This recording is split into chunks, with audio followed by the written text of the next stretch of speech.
Africa is our own motherland, fashioned with and blessed by God's good hand. Let us all our people join as one, brothers under the sun, all one, strong and free. One land and one nation is our cry. Dignity and peace leads Zambia's cry. Like a noble eagle in its flight, Zambia, praise to thee, O one, strong and free. Praise be to God. Praise be. And bless our great nation. Free men we stand under the flag of our land, Zambia, praise to thee, O one, strong and free. Thank you. Shall we pray? Our kind and Heavenly Father, we come before you this morning to thank you, O Lord, for this engagement, to thank you for the gift of life of the many souls that are in here, and Father, to ask that your presence be with us as we deliberate, Father, as we create these plans, Lord, to a better Zambia. Father, we thank you for everyone that is in here, for the minds that shall share knowledge, Father, for those that shall educate and for those that shall learn. May your Spirit abide. In Jesus' name we thank you. Amen. Amen. Thank you very much. You may be seated.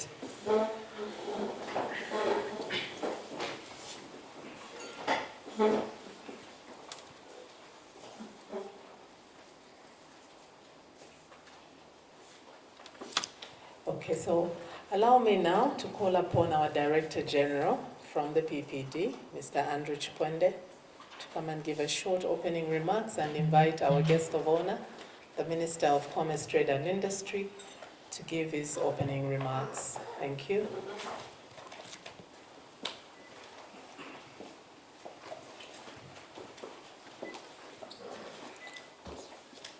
Honorable Minister of Commerce, Trade and Industry, Honorable Chipoka, Honorable Permanent Secretary for the Ministry of Information and Media, Mr. Kalunga. May I say, ladies and gentlemen, I stand here to welcome all of you as the media, and more importantly, to welcome our Honorable Minister of Commerce to officially open this media engagement and guide us in terms of our deliberations today. So I won't have much to say at this stage. I'll speak later on. I would like to have the honor and privilege to invite the Honorable Minister to officially open our workshop. Honorable Minister, sir.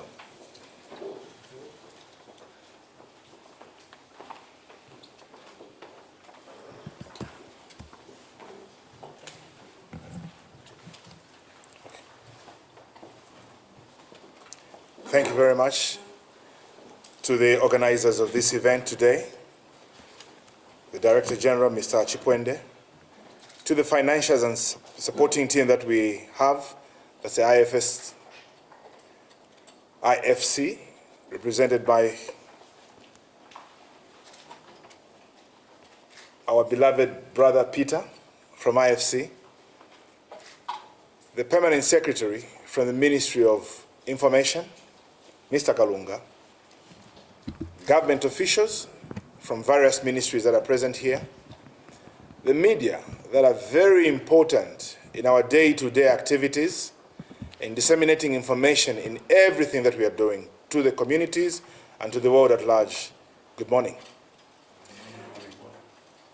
Ladies and gentlemen, my responsibility here is very, very simple, is to officially open this media engagement with the PPDF, or the Public-Private Dialogue Forum. The Public-Private Dialogue Forum is purely for economic development. The government of the Republic of Zambia, or should I say the New Dawn government, is bringing a new breath of life in how government engages with the private sector, and on how government engages ultimately with the media. For a very long time, we had seen and witnessed where governments had been so selective in which media houses they engage. We're a government that is not opposed to any media house. We're a government that is all-embracing, irrespective of how you choose to report about our agenda, irrespective of how you choose to report about us. Even from the negative reports and highlights that you pick about us, we do not dissent you, we do not resent you, we will not chase you, we will draw concern and pick something that is valuable for the good of our country. We are not opposed to criticism. It is from that criticism where we draw strength and we see need for us to deliver more for our people.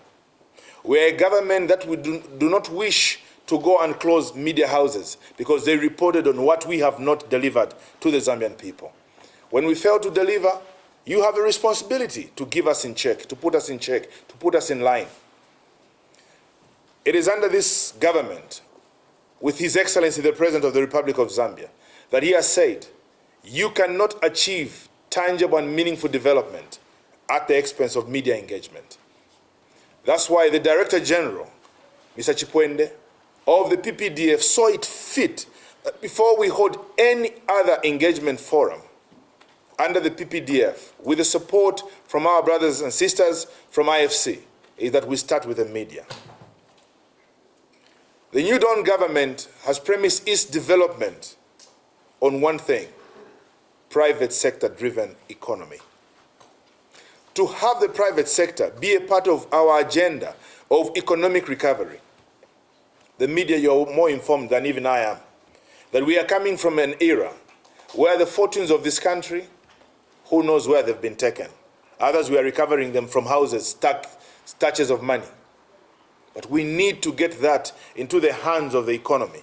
We need to give hope, even to the unborn child, that there is leadership that is providing a safe haven for themselves, even after we are long gone.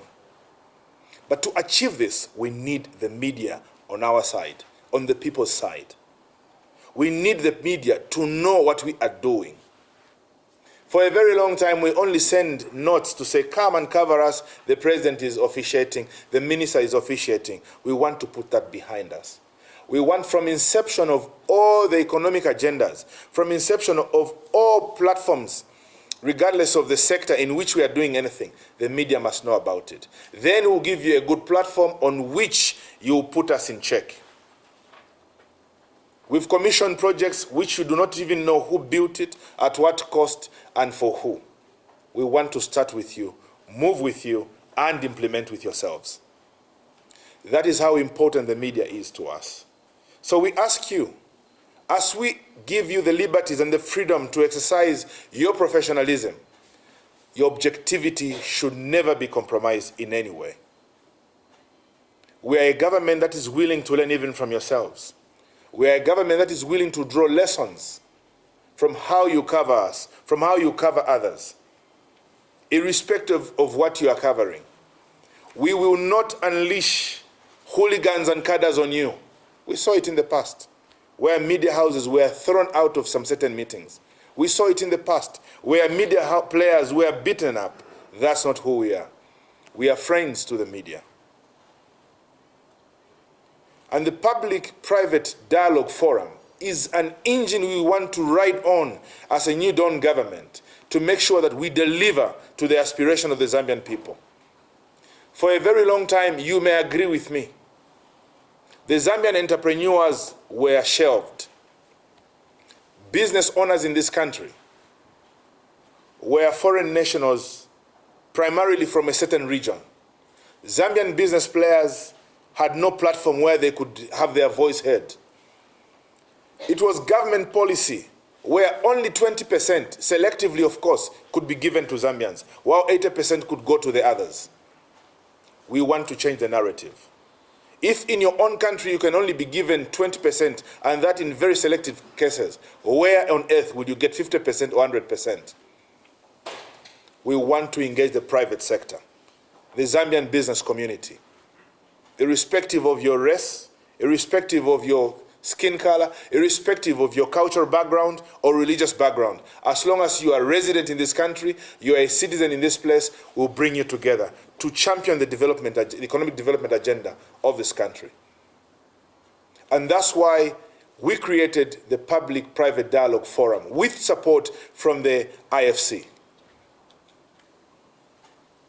We want the local entrepreneurs to have a voice, to have a platform. And this covers across all sectors of development in this country, be it agriculture, be it health, be it mining, be it energy, be it tourism. That's why we want to engage the media. There are so many media houses in this country. We want you to be a part and parcel of what we are doing. We do not want to work in isolation. The Director General, Mr. Chipwende, is a very experienced man in his business, in his line of work, and definitely is so open to engagement with the media on behalf of the government of Zambia. We launched this forum a few weeks back. We are up and running. We want activities to be seen by the media. So we choose not to leave you behind. If you choose to hold yourself out of this, unfortunately, you are doing a disservice to the country. Our focus is come on board, let's do this together. We will not only limit ourselves to the engagement with state-owned media houses. The permanent secretary is here. This is how committed this government is, to come and engage with even the private media houses. So, DG and team, IFC, PS, I just want to appreciate you're inviting me to come and officially open this media engagement with the PPDF, and hope that it will deliver on the aspirations of the Zambian people. We are not the people in power. We are just stewards of the resources of the Zambian people that they've mandated us. So the last request that I would just love to make to the media is, the New Dawn government has embarked on very progressive things that should keep the media busy. For a very long time, and in the recent past, we've seen things that we should not even pay attention to. We've made it clear we're a Christian nation. Our president is not just a Christian, but also an elder in church. Our vice president, she's not only a Christian, but also married to a clergyman, the man that preaches the gospel. Yet attention from this country is divided. Oh, president is supporting gayism and everyone. Gentlemen, brothers and sisters, you're wasting media time. Focus on progressive things. We need to develop this country together. Let your attention be checking us. You established the PPDF. What is it doing today? Let your focus be, you had a meeting with the European Union. What developmental agendas are you bringing to the table? These are things we need the media to focus on. On behalf of government, we are a Christian nation. We stand for values that are premised in the Bible. Let us focus on things that are going to change our lives. Good things that will develop our lives and live beyond our names. That is our focus.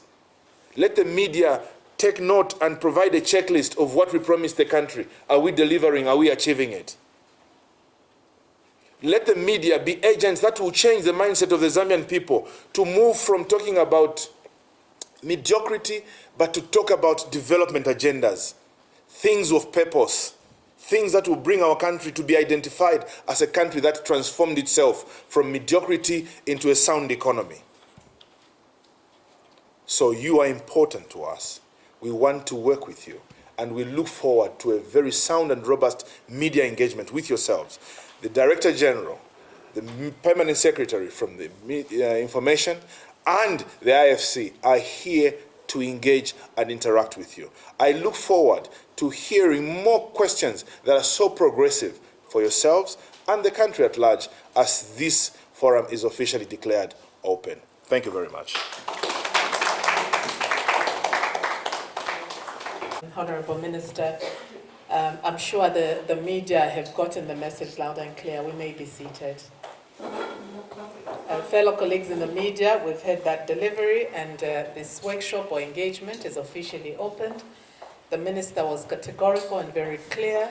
He echoed the sentiments of our President that we cannot develop this country minus engaging with the media and carrying them along. So we at the PPDF believe in that as well. That is actually why we are here this morning. Allow me now to call upon our Director General, Ms. Rosetta Chavala, to come and officially call upon the Permanent Secretary from Information and Media Ministry, Mr. Kennedy Kalunga, to give us insights on ethical and factual reporting. Ms. Chavala, thank you. I did just get promoted too quickly. Deputy Director General. Thank you very much. Good morning, ladies and gentlemen. And again, we're grateful from PPDF for joining us this morning. My task is very simple, and mine is just to call upon the Permanent Secretary in the Ministry of Information, Mr. Kalunga, sir, to deliver your presentation. Oh, sorry. I understand the minister has to leave now. He's got an urgent engagement. So we'll just see him off, and as the Permanent Secretary comes back, he will come and give his presentation to you. Give us 5 minutes. We can have 5 minutes break for tea or coffee. Thank you. Thank you very much, everyone. Thank you.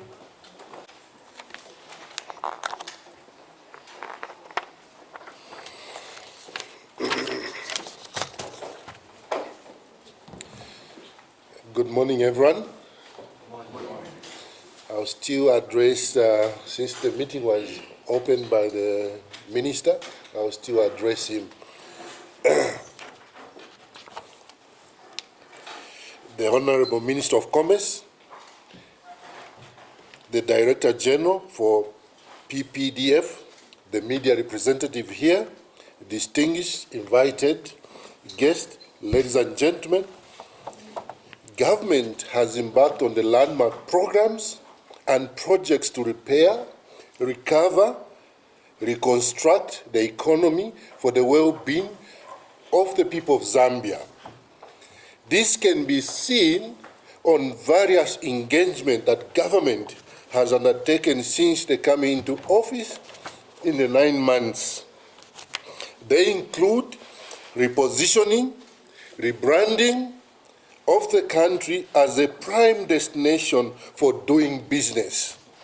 In this regard, government has been engaging both the local and the foreign economic players with a view of attracting much-needed investment in the economy for job and wealth creation. Key among the engagement is the recently held first ever EU Zambia Economic Forum that brought together lead economic architects from Zambia and the EU to promote trade and investment between Zambia and the EU. Another high-level platform in this regard, the Investing in African Mining Indaba held in Cape Town in South Africa, at which President Hakainde Hichilema, together with South African counterpart, were the keynote speakers in the showcase in the vast mining potential that Africa, Zambia in particular, has the exploration and the exportation. At that meeting, President Hakainde Hichilema, among other things, welcomed 2 landmark investments by the First Quantum Minerals involving 1.25 billion US dollars to expand the production and extend the life of Kansanshi mine, and an additional of 100 million US dollar investment to bring online the 250 million US dollars, the new enterprise in Nico Mine, which are to generate thousands of jobs for the Zambian people. As you may be aware, ladies and gentlemen, the President, Hakainde Hichilema, also recently launched the Private Dialogue Forum as a vehicle aimed at fostering public-private partnership in the national development agenda. The purpose of the media engagement here today, these and many other programs represent government resolved position that Zambians as drivers and beneficiaries of the country economy, in which media has a critical role to play. But the people cannot participate in this program that government is rolling out unless they are what? Informed. By who? By yourselves. Further, the media too cannot inform unless they are informed. They cannot educate unless they are educated themselves. This is why government has prioritized the engagement with the media very early in the stages of implementing the PPDF, so that they understand the objectives of this important vehicle of development.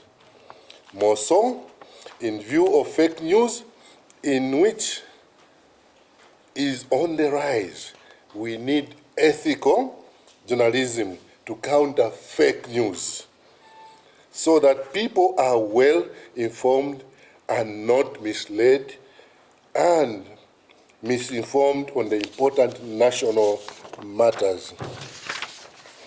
Ladies and gentlemen, I note with delight that among other things, the engagement is focusing on building capacity in the media to report competently on the PPDF for the understanding and participation of the people in this important process.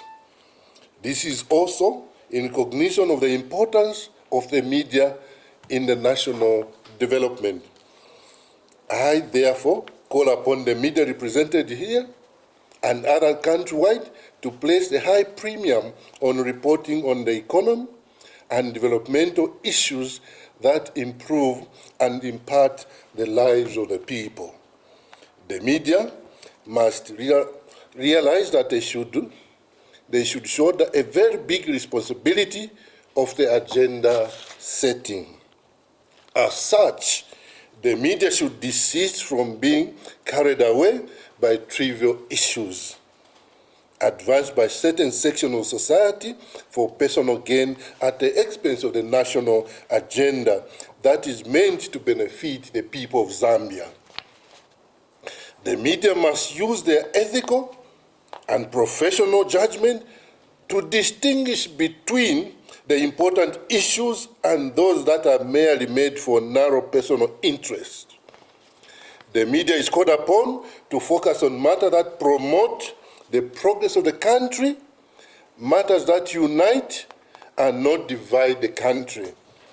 It is therefore my encouragement to the media participating in this meeting to take the deliberation very seriously in informing and educating the public on the importance of the PPDF.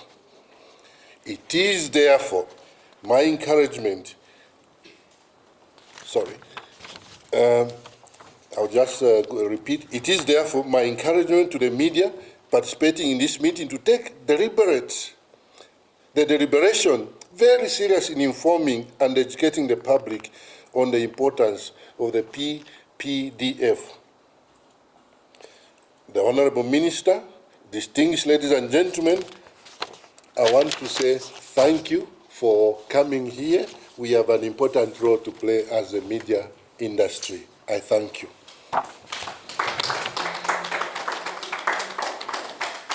Thank you very much, PS. Our permanent secretary, again, like the Minister of Commerce was very categorical and clear. We have to report factually, we have to be ethical, we have to take an interest in what is happening, and especially starting today, the journey of the PPDF here in Zambia. It's the information that you disseminate as media personnel that makes or breaks this nation. And when we talk about the economy, we're emphasizing that we report progress to our people so that they know where the opportunities and benefits lie in order for us to develop this country. PS, are you going to join our Director General and the team from PPDF for a cup of tea or a snack? You're in a hurry. IFC is the Senior Private Sector Specialist to begin with the first presentation. Thank you.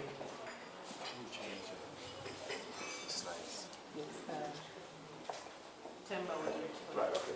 So I'll stand there. Hi, good morning. My name is Peter Nuama. I work for IFC, which is a private sector arm of the World Bank Group. Before I start my presentation, I'll just like to mention, first of all, that one of the roles of government is to create an enabling environment, right, for private sector to do well. It's through that jobs are created, and in order to reduce poverty, it's through job creation. So these are key stakeholders. Private sector has to work with government, and the media is key, very, very key, because if a reform is done and nobody knows about the reform, it's as good or bad as not even doing it. So the media is very, very important. And I always end up by saying that the challenge is so huge, in particular in African countries, that you can't ask only government to solve the issue. You can't ask only private sector to solve the issue. It's like saying one person is to use your hand, one hand to clap. You can't do that. You need two hands to clap. And therefore, the key is to make sure that the government creates an environment and the private sector does well. So I'll start my presentation. I think it's gone off now. Maybe I'll start here. Maybe it's better. So it's a pleasure to be here to support the PPDF, that's the government initiative. So our role is to support the government to make sure that this is working very well, and obviously the media impact of it is very, very key. So I'll go on the next slide. So I'll just go through this and probably take about 15 minutes. So just to give you a rationale what a PPD is, some of the best practice in the world, some of the case studies, the structures that's happening. Zambia has always had a PPD structure, but it hasn't worked for some reasons. And we're going to go through some of the reasons that hasn't worked. And then what kind of approach we took to design the new program, the new structure, the proposed structure, and then we'll do questions and answers. And so hopefully I'll go through maybe 15 minutes and we can have time for question and answer. So PPD, private dialogue, in itself is exactly what it is, a dialogue with government, right? But it goes further than it should be. Can you see, or should I? Yeah. It's okay. So it goes much further. To be successful, it has to be structured, right? So that it has to be sustained and structured. It has to be designed in such a way that everybody has a say, even the micro level are being listened to, have a say in what the issues are. It has to go beyond information gathering. If an issue is identified, it has to be supported with facts and data. It's not well and good saying, okay, let's ban importation of, let's say, oil. They must be supported by evidence, right? So the PPD, when the issues comes up, it has to be evidence-based. It has to be communicated to the stakeholders as to what reforms are there, what are the issues, and that's the role you play. It's so important. Without you, the PPD might fail, because if the reforms are done and it's not communicated and the stakeholders are not aware of it, it's, like I said before, it's as good as or bad as not even starting. So your role in the PPD is so important. I cannot emphasize more than that. It's very, very important. And then the PPD itself, it depends on what the country wants to achieve. It can be country specific, it can be economic specific, it depends on It can be wide range. It depends on the challenge that the country is facing. So, PPD itself. Sorry. Hello?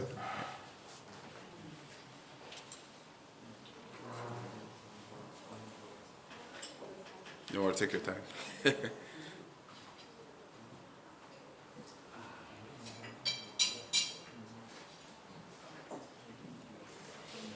Okay. So, the PPD itself can be structured in such a way that it can solve some of these issues, right? So it can be structured issues. It could, for example, I don't want to go to some to make sure that is. So, and I don't go through each and every one, but some of these issues that come under structural, communication, economic, PPD in such a way that when there's a dialogue, understand what the issues are, and an intervention to just address those issues. These issues that typically comes up can be used to address those issues anyway. So it can be structural, it can be a communication issue, it can be economic. It depends on what the issues are anyway. So, some of the best practice, I'll just go through some of them. For a PPD to be very effective, right, it has some elements. And some of these elements, for example, it depends on the issue. I know Rwanda, they want to attract investment. So the PPDs geared towards investment, and they make sure that they go out there to publicize what Rwanda does. I'm sure some of you have seen Arsenal Football Club, they call Rwanda, invest in Rwanda. So their strategy is investment. So they pick an investment, international investment, and they go out there to make sure that they speak to the president himself is going to chair some of these meetings. And having a president, that's where we are at the moment. There's a lot of interest at the moment. We are even getting interest for the neighboring countries in terms of what's being done here. So a champion is very important. Communication is important. Next slide. So I'll give you some of the case studies on what IFC has implemented globally. And next slide. So in Vietnam, sometimes the structure itself depends on what a country is facing and how they want to structure it. It's not, you have to tailor it to suit your needs, right? So in Vietnam, they created a working group. These are the working groups. These are the priority for the country, say manufacturing, banking, capital markets, infrastructure, mining, tourism is their priority. So they create a working group. And the working group, what they do is that they identify the private sector that has an interest in manufacturing, associations, the private sector, and then they match it with government ministries. So they have discussions. The private sector leads the discussion saying, look, we are having issues with A, B, and C. We need government to change maybe policy for us to thrive.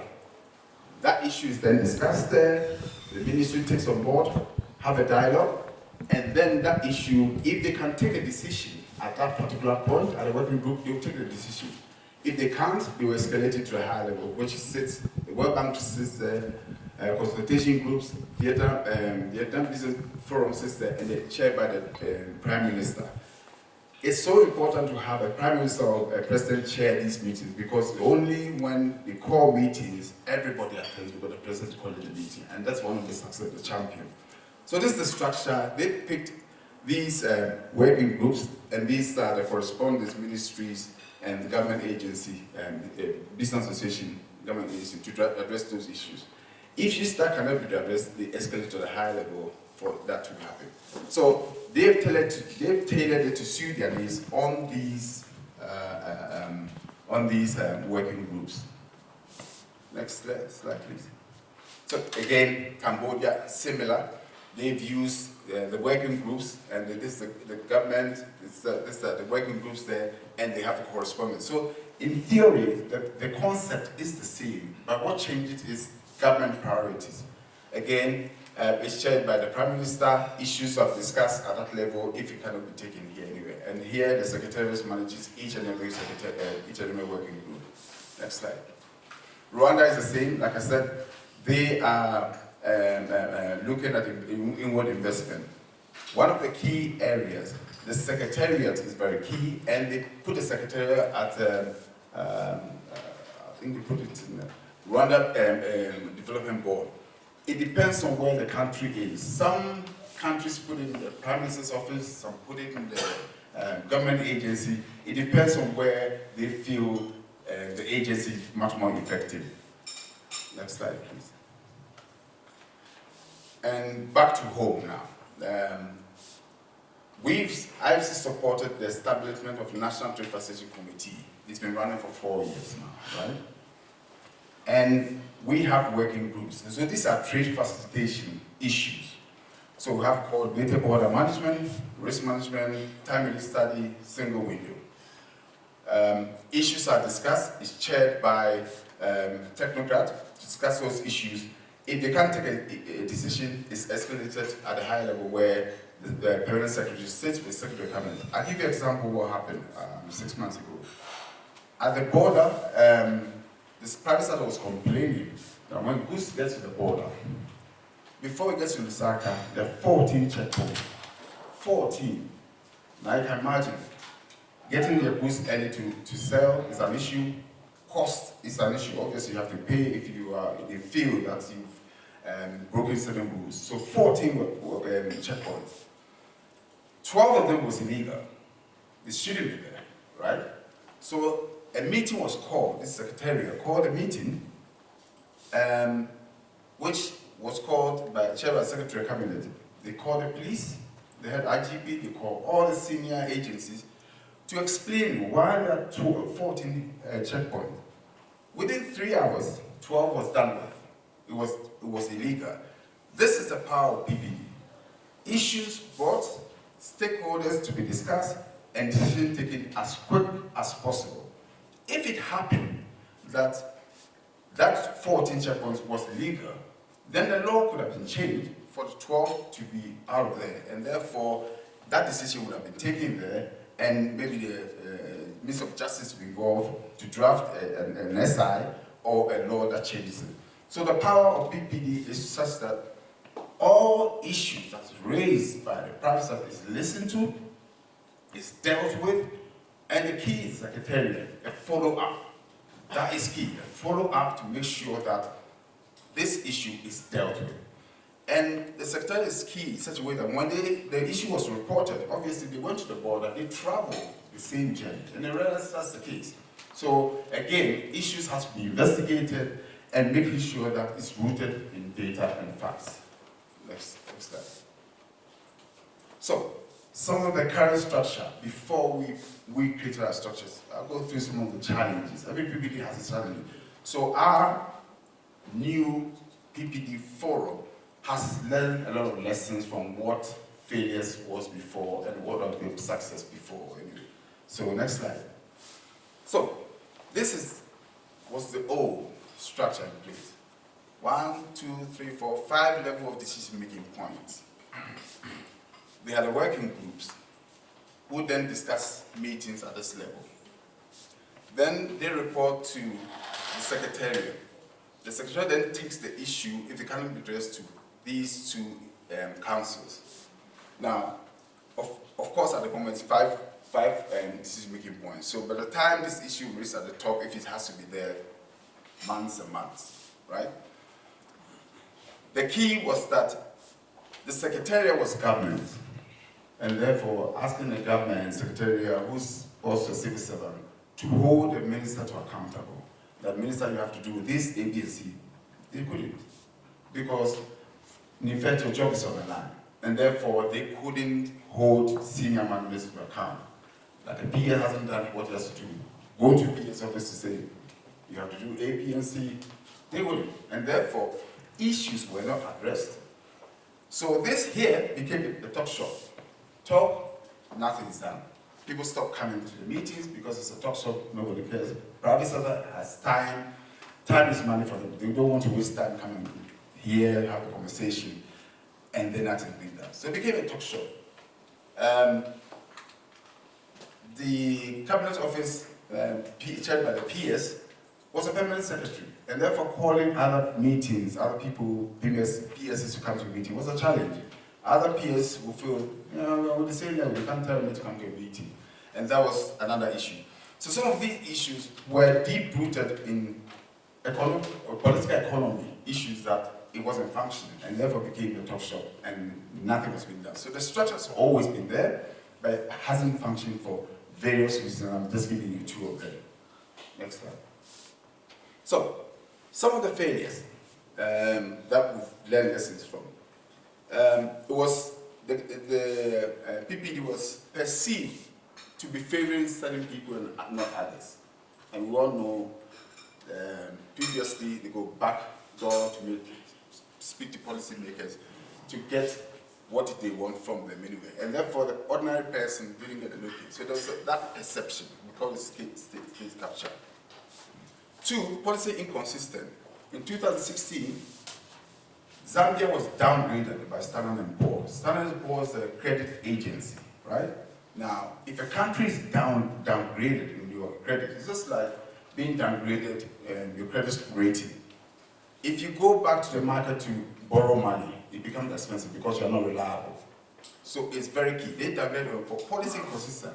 They are saying if a policy comes out overnight, private sector cost of doing business goes up, and therefore they have to downgrade. I'll give you an example. Zambia, when the toll road was being constructed, there was no consultation. We are not saying toll road itself is a bad idea. There was no consultation. Overnight, the cost of doing business for Zambia for the toll roads was $24,000 overnight, every month. So can you imagine $24,000? Who's going to pay? It's the customer's going to pay. They're going to pass the cost on to you. And there was no dialogue. And if there's no dialogue, that's what happens. Overnight, policies are coming out of ministries overnight without any consultation. So that's very key. I'll give you an example of that. Yeah. And this one, again, some of the associations were more powerful than others, and therefore they could get what they want at the expense of others. So these are some of the failures. And these are some of, and I mentioned the secretariat, part of the civil service, and therefore they're compromised. They couldn't really hold government to account. So these are some of the failures, and these failures are lessons learned for us to influence the new structure we put in place. So again, these are some of the lessons that we learned from previous experience in implementing PPD globally, and also experience in previous PPDs that was established in Zambia. So these, I don't want to go through, but these are some of the reasons. I picked quite a few. They had to be anchored at the highest level of office, and in this instance,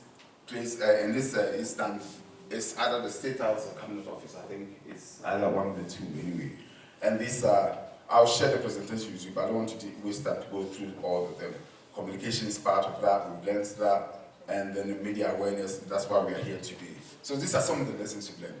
So the approach that we took was that we had lots of consultation with these Ministry of Finance, Commerce, State House, and the business associations to ask them about the PPD, what are the lessons that they've learned, what are the issues they are facing. So there are a lot of consultation that happened there. We then produced the structure itself. We went back with the business associations and also the government to validate it. We had a stakeholder engagement to validate, making sure that we're all on the same page. The structure is set to address certain issues that the country might be facing, with a public announcement and officially launched on the 27th. So the lesson here, or what I'm trying to say, is that there was a lot of consultation. Everybody, most people have an input. Not all of them, but people who had a stake in it had a stake in, were consulted anyway. Next one. So, next. Proposed structure. So this is the new structure. And this is what we've been waiting for. So, these are the working groups, right? And these are some of the priority areas for government. Green economy, we have SME, we have tourism, digitalization, trade facilitation. So these are the working group that's been created. On the right, we have the government structures. So the green economy will have the ministries and also the private sector. I must say we are still updating this page anyway. So these 11 working groups, there's more to come. They then discuss. It's chaired by the permanent secretary. Every working group is chaired by the permanent secretary. And then co-chaired by the private sector. They then have discussions. If if a decision has to be taken and can be taken at that working group level, it will be taken by the committee, the working group. If it can't, it will be escalated to the top to be taken. I'll discuss that later. I'll talk about that later. So these are the working groups chaired by permanent secretaries and then co-chaired by the private sector. We also have assurance from the Secretary of Cabinet that one of the issues is that the permanent secretaries, or indeed those representing the government, come to the meeting, and the next day another person come, and therefore there's no continuity. We have assurance from the Secretary of Cabinet will be chaired by a permanent secretary, and if they don't come to meetings, they have to give good reasons why they're not coming to the meeting. So that's the good. This will meet every 8 weeks to discuss issues, unless there's an urgent issue that they can do, and then the secretary will call the meeting. So this is the working group. Now, at the top level, so there's 2 decision-making points as opposed to the 5. Here sits DG. I think we need to change that. 8 business associations, 8 government ministers, plus 1. I'll go with that later. The president, cooperating partners, IFC, and independent business persons. So here there are permanent members of 8 who are government cluster, the economic cluster ministers, and then 1 will be invited as one what the issue is. So if you listen to health, the permanent 8, they invite the minister to come depending on the issue. The same with the government, the same with the business association. They are permanent members, and the some will be invited as and when. And they're chaired by the president. This is a steering committee, and they meet 4 times a year. Again, depending on the issue they might call a meeting, an urgent meeting, depending on the issue. The key here is the secretariat, and that's one of the lessons. They are independent. They are IFC consultant, and therefore they are not scared for their jobs, or there's no politics there, right?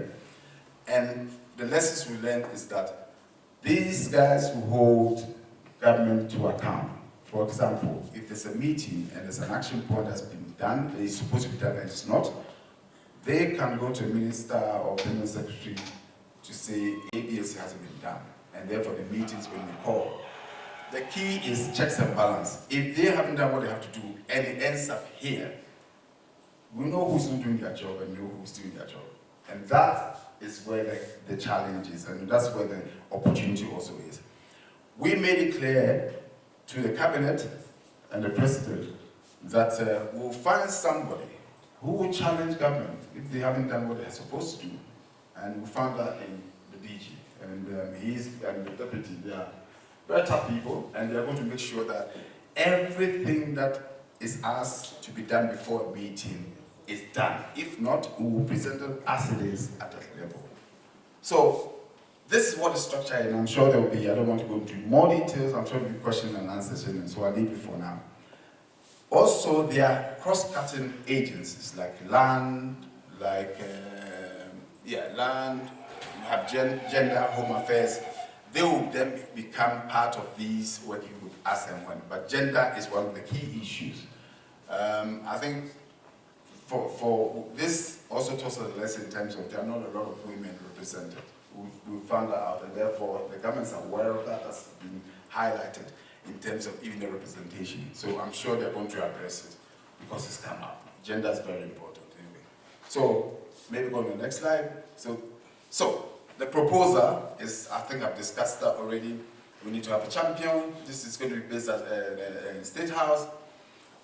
Here I put cabinet orders. Certain countries like Eswatini, where we are going to implement, the institutions are not that strong like Zambia, and therefore they need a cabinet order which forces people to do what they have to do. Establish secretariat, technical, we need funding for the sustainability of the PPD, I'll talk about it in a minute. And then here is communicate, and that's where you come in. We cannot do this. This cannot function without the media. Absolutely no, and therefore you're very, very key. I also developed a strategy to sustain IFC, the donor community, cooperating partners can't be supporting for the next forever, and therefore at some point we've got to exit. So we have an exit strategy we're putting together, and it comprises of financial, operational. Financial means we are trying to get other cooperating partners to come on board after 18 months that the IFC is supporting to carry on, maybe for the next 5 years, and after that have a strategy to hand it to the government. Operational is the same. Hopefully at some point the government would pledge resources whereby there'll be knowledge transfer to people who join the secretariat. We already have 2, deputy and the DG, and then we have a communication who's an expert anyway, to make sure that at least this carries on and they can transfer the knowledge whoever joins anyway. So on that note, I think the next slide is questions and answers, and then I don't know whether we do that now or later, but you are advised. Thank you very much. Thanks.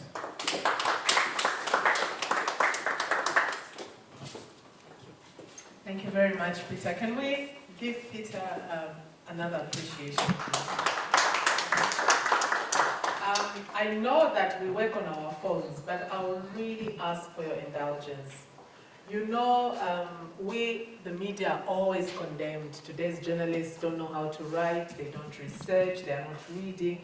I think we hear this every day, isn't it? So when you attend presentations such as these, it's very important that at some point keep your phone away, just for 5 minutes, so that the knowledge sinks in, you know, so that tomorrow when someone makes a comment that is non-factual, you can actually, as a journalist, say, no, I know the facts. I was present at the first presentations and I understand. So I will really seek your indulgence that, you know, we keep our phones away if we can, unless maybe we are streaming. But if we are not, let's just give our mind to this important event that we have this morning. This engagement is very important. So I think that we'll probably move into the next presentation, and then after that we're going to have a Q&A. And I'm always excited about Q&As because then they tell you whether your audience is listening, whether they've really engaged. So colleagues, you know, we really have to show that you and I are one, that we know what we are doing for the country. Yeah. So the next presentation is coming from our Director General, Mr. Andrew Chipwende.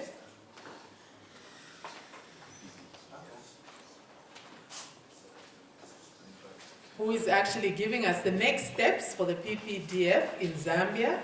I think this is more or less like a roadmap, a slight roadmap, so that you understand where to after the launch. Thank you.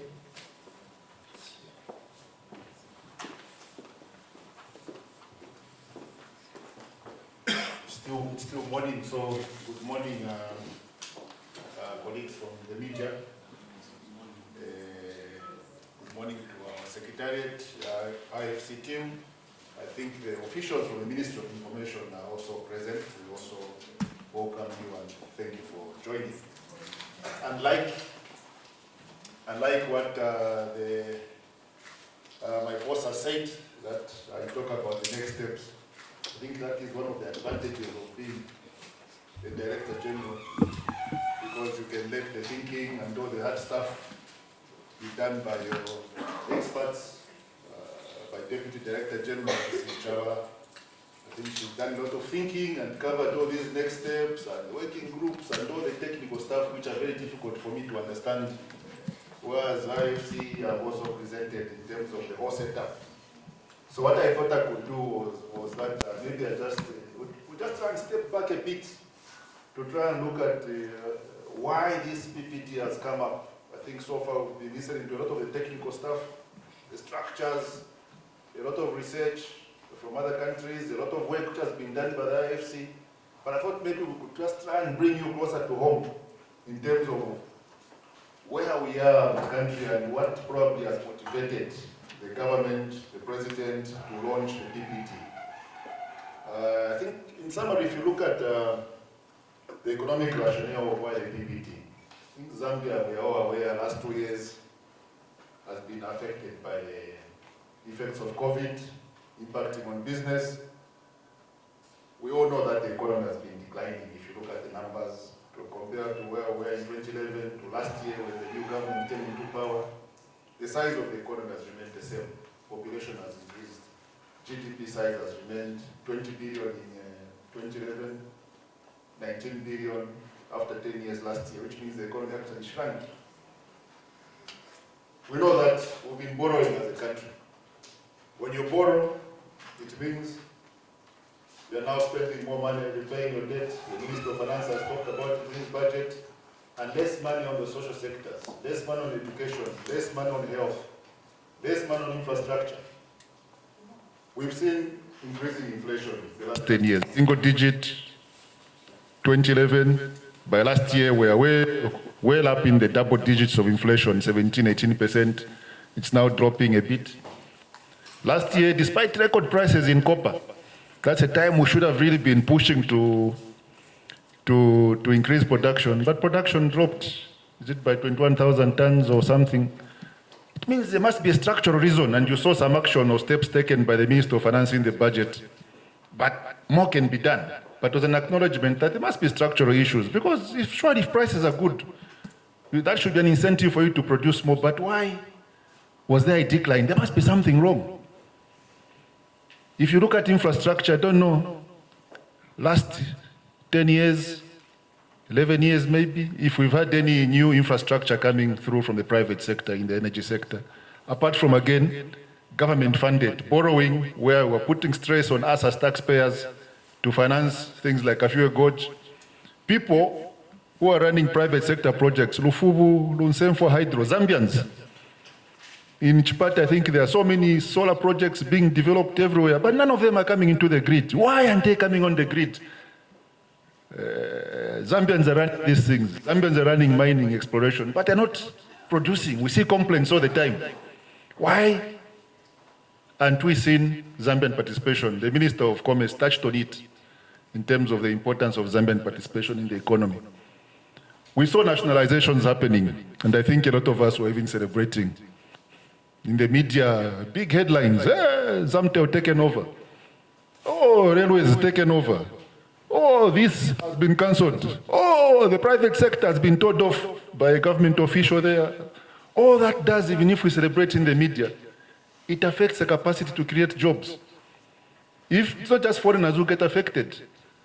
As a Zambian, you are trying to raise money to do a power project, to set up a mine. I don't know if you can borrow locally. You go to a bank, interest rates are very high. You go to the NAPSAs, no, if you're borrowing in Kwacha, there's inflation, it will be too high, our social savings will be eroded, they can't finance you. So what do you look? We always think that things are done for foreigners, reforms are done for foreigners. No, they are done for Zambians. The president said it in the opening at the launch of the PPD. If I'm a Zambian, I want to raise money, if I go outside Zambia to a foreign bank, even if I go to IFC, I know they've got money for private sector, I say I want to borrow for your power project, they'll say, sorry, Bwana. How safe do we know that your mine, how safe do we know that your power project won't be nationalized? So these things actually affect investor confidence and ultimately affect the ability to create jobs. Okay? But we celebrate when these things happen. In Zambia, our savings ratios are very low. If we're going to grow the economy, form capital formation, we need the support of FDI. When we say FDI, it's not just a foreigner coming to invest. Zambians raise money outside the country. That is foreign capital being raised to support Zambians. It's not just foreigners. Zambians are also affected by poorly structured economies. Structural failures affect Zambians more than they affect foreigners. Things are not done for foreigners. Okay? It's Zambians who need jobs, not foreigners. But to create those jobs in an economy that is failing, how can that happen? Hence, the PPD. Go to the next slide. Okay, so there's an acknowledgement that for jobs to be created, the Minister of Finance mentioned in the budget, jobs being created for teachers, nurses, that is what, 30, maybe 40,000 jobs. The President at the launch of the PPD said, that is not enough. You can't create 40,000 jobs from government a year when you probably have 300,000, 400,000 youths going on the streets.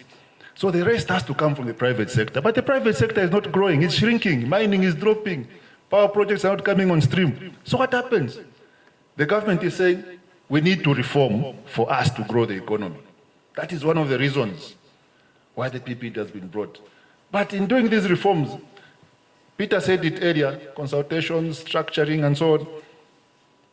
As government, you are the executive, you are in power. You can decide to say, we're going to do the reforms. We know everything.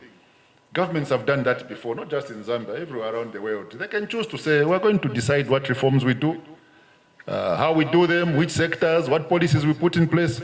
But here the government, all they've done is to simply say, no, we need to consult the private sector because we want them to have ownership. The reforms are meant for the private sector, they're meant for business. And the government is saying we want the private sector to be involved in designing and deciding what reforms are undertaken, how they are implemented, and Mrs. Chavala will talk about that. At what pace, in what form, and so on. So when you do the reforms, the private sector understand why the reforms are being done. There is more ownership. Of course, there will be complaints. No, I wasn't consulted, I wasn't this, I wasn't that. But the key is that there's been a platform set up for dialogue between the private sector and the government. A lot of, we had seen, I think, in the last several years where when it came to reform, sometimes you would wake up, you find a new law has been passed. You're not even aware of it as a business. Peter talked about it in some countries. When a decision is made, there's always a question mark. If it's private sector making a request, a government official will say, but what is the catch? What are you trying to achieve by making that request? If it's government making a reform, making a statutory instrument or whatever, people can question, why are you passing that statutory instrument? So there was a lot of mistrust. And this is one of the things that has to be addressed under the PPD. Most of you may not have been born at the time some of the area laws like the Privatization Act, the Securities Act, the Mines and Minerals Act. They used to be published in the newspapers. A new law is being passed, it goes in the form of what we were calling those days a green paper. It gets debated. It was a form of public dialogue under Chiluba's days. You know, you discuss publicly, you hold meetings, you make suggestions. The Deepak Patels, that time they were ministers, they would go out explaining if a new land act is coming in place, the Minister of Land will go out. That was a form of public dialogue and structured because they're talking directly to the public. But in this case, the government is saying, let us have a more structured form of dialogue. Yeah. So, Peter has already covered most of this. Basically, what we're doing with the platform is providing a platform. We as a secretariat are going to serve as a bridge. You've got private sector, you've got public sector. We're not decision makers, but we facilitate the dialogue. Provide information, provide support from the IFC, other donors in terms of research, data collection. So as they are debating, if somebody, as Peter said, wants to ban something, ban onions, you can present data to support the decision, whether it's against that decision or for that decision or better ways of doing it. Information is provided both the public sector and the public sector. So as they make the decision, it's based on facts and not emotions. We've seen a lot of emotional decisions being made in the past. Sometimes we end up paying for those decisions because they're not supported by facts. So what the government is saying, want to remove that by having facts, by having evidence, by having data to support decisions. And another way the PPD could also benefit from our donors, I think so far, the indications are that they all want to find a way of channeling resources in a coordinated way to support what the private sector wants, to support what the public sector is working on, so that you increase the impact of the support that is being provided to the Zambian people. Finally, next. Yeah, it's a beauty of speaking briefly, then I'm almost concluding. So in conclusion, essentially what we're saying is that the emphasis here about the PPD is basically the way you look at it as a media, business, private sector, coming together with government to dialogue, to talk about issues, talk about challenges, and together work out solutions. We as Secretariat will then support the implementation of those solutions. If we need consultants, if we need resources in expert areas, it's our job and responsibility to bring those resources to the table. And if it is done well, I think the PPT could actually be transformational. I think Peter touched on it. It's something that can go on for years. It's something that should not be seen as an 18-month or a five-year program. If you're going to increase democratization of business, it's not just about politics.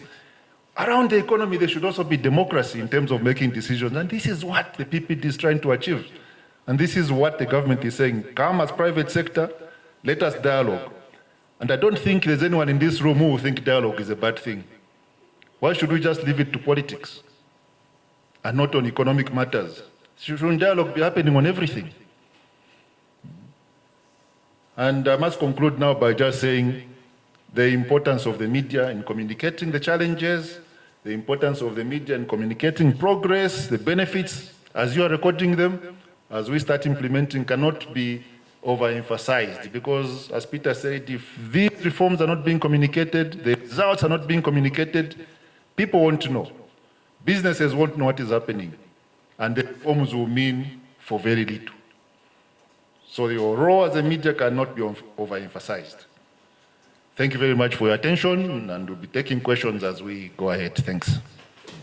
I'm Alen Kavinda from Daily News, it's an online publication.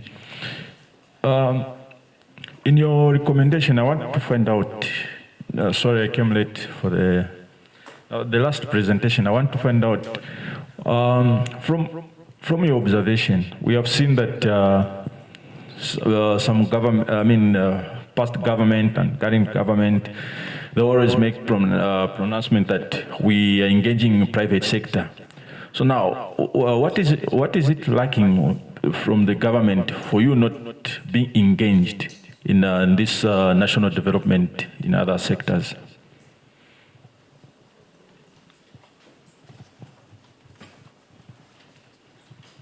Sorry, I didn't understand that question properly, but from my understanding, are you asking why the private sector is failing to engage with government? Is that what it is? Okay, thank you very much. Any other questions? Okay, there's a question over there. So, the gentleman in black, the man in black, the other one in gray and black. My name is Wenson Mavora from Diamond TV. I wanted to find out if the primary purpose of this institution or this initiative is to create a bridge for effective dialogue between government and the private sector. What happens, for example, we've got Zaki, the Zambia Chamber of Commerce, we've got the Zambia Association of Manufacturers, we've got all these other business associations. Have they failed to engage with government? Because our interactions with some of them suggest that part of their function is to actually create that same platform that this is trying to achieve. So are we seeing a replica of what is already there? And how does it supplement what is already there? And my second question, in the last presentation, I think the last slide was talking about media reporting, the positives, the gains, and all that. What I wanted to find out is that communication comes at a cost. So is there a budget from PPD for the media? Because to disseminate information comes at a price. So I would like to get your thoughts on that, and maybe I'll come back later on with something else. Thank you very much, Diamond TV. We'll take the last question in the row for now, and then we'll have answers. I'll be glad to pick up the media one. Thank you. Good morning, everyone. My name is Mishek Nyirongo, KNC TV. My question first goes to the last presentation. What was talked about was that one of the objectives of PPD is to ensure that they channel resources in a structured, coordinated manner. So the question is, what practical steps have you put in place to ensure that really resources are channeled in a structured manner? And then The second question that I have is that, like my colleague from Diamond TV has alluded to, you know, we have already established platforms that talk about the objectives that are being advocated for here. And most times is that we've had maybe, for lack of a better term, what I can call talk shows where important issues are talked about, but really we don't get to see the implementation where practical solutions are put in place to ensure that problems are sorted out. So with the creation of PPD, is there a guarantee that really you are going to turn objectives and the recommendations that are brought out here, is there a guarantee that they are going to translate into reality?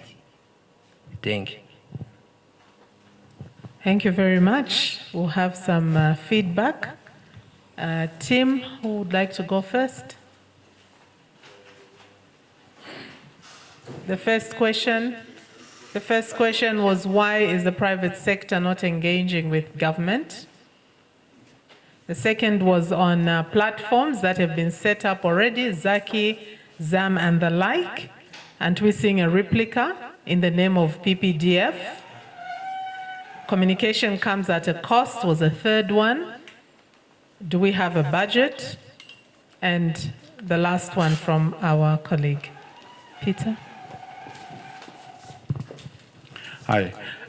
So I think this question, I'll probably answered it in my presentation, but just to go back, the existing before this PPD wasn't working for various reasons, right? One, there was no, first of all, the private sector is fragmented. Not everybody represents, for example, Chamber of Mine will represent the interests of Minister of Tourism, right? Minister of Tourism interests in interests of SME or digitization. And therefore, this is a structured where all the working groups captures everything in the economy and identify what the issues are to be discussed. So you mentioned Zaki. I think that's a good point. Without mentioning Zaki and making that an example, what we've also realized from what we're doing is that some organizations will come saying they represent, let's say, 40,000 people. But in reality, that's not the case. I'm not saying about Zaki. So what we are doing, we are going to make detailed analysis as who is who representing who. Because the failure of the platform is such that you put somebody there who claims to represent 100,000 people, but in reality, that's not the case. And therefore, the success of the forum will be a failure because not the right people are there. So that's number one. Number two is such that the confidence that the private sector had previously wasn't a good one. And I mentioned before, it was seen as serving certain particular people and not everybody, right? And therefore, they, at some point, when it came to meeting, became the talk shop, they don't really care. So the structures were there, but implementation, the processes wasn't that effective, which led to 2016, policies inconsistent. Zambia being downgraded because of that. So there were evidence were coming through that the private sector was speaking as one voice. They represent individuals, and therefore this would make sure that all the institutions, all the business associations, as one stop to make sure that they are talking to each other, structured and sustained, and action points followed. So that will bring confidence. So previously, those are some of the reasons, and there was no confidence in the private sector for issues that they raised to be dealt with. So I hope I answered your questions.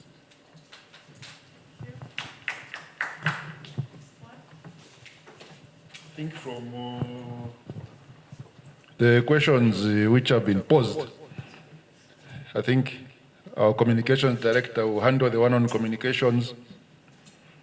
Our deputy director general will handle the last two. It's in the presentation, so I won't preempt in terms of how we're going to ensure that the voices, the issues are voiced in a coordinated way, resources are channeled in a coordinated way. All that is in the presentation, so I won't preempt that and comment on it. But I'll comment on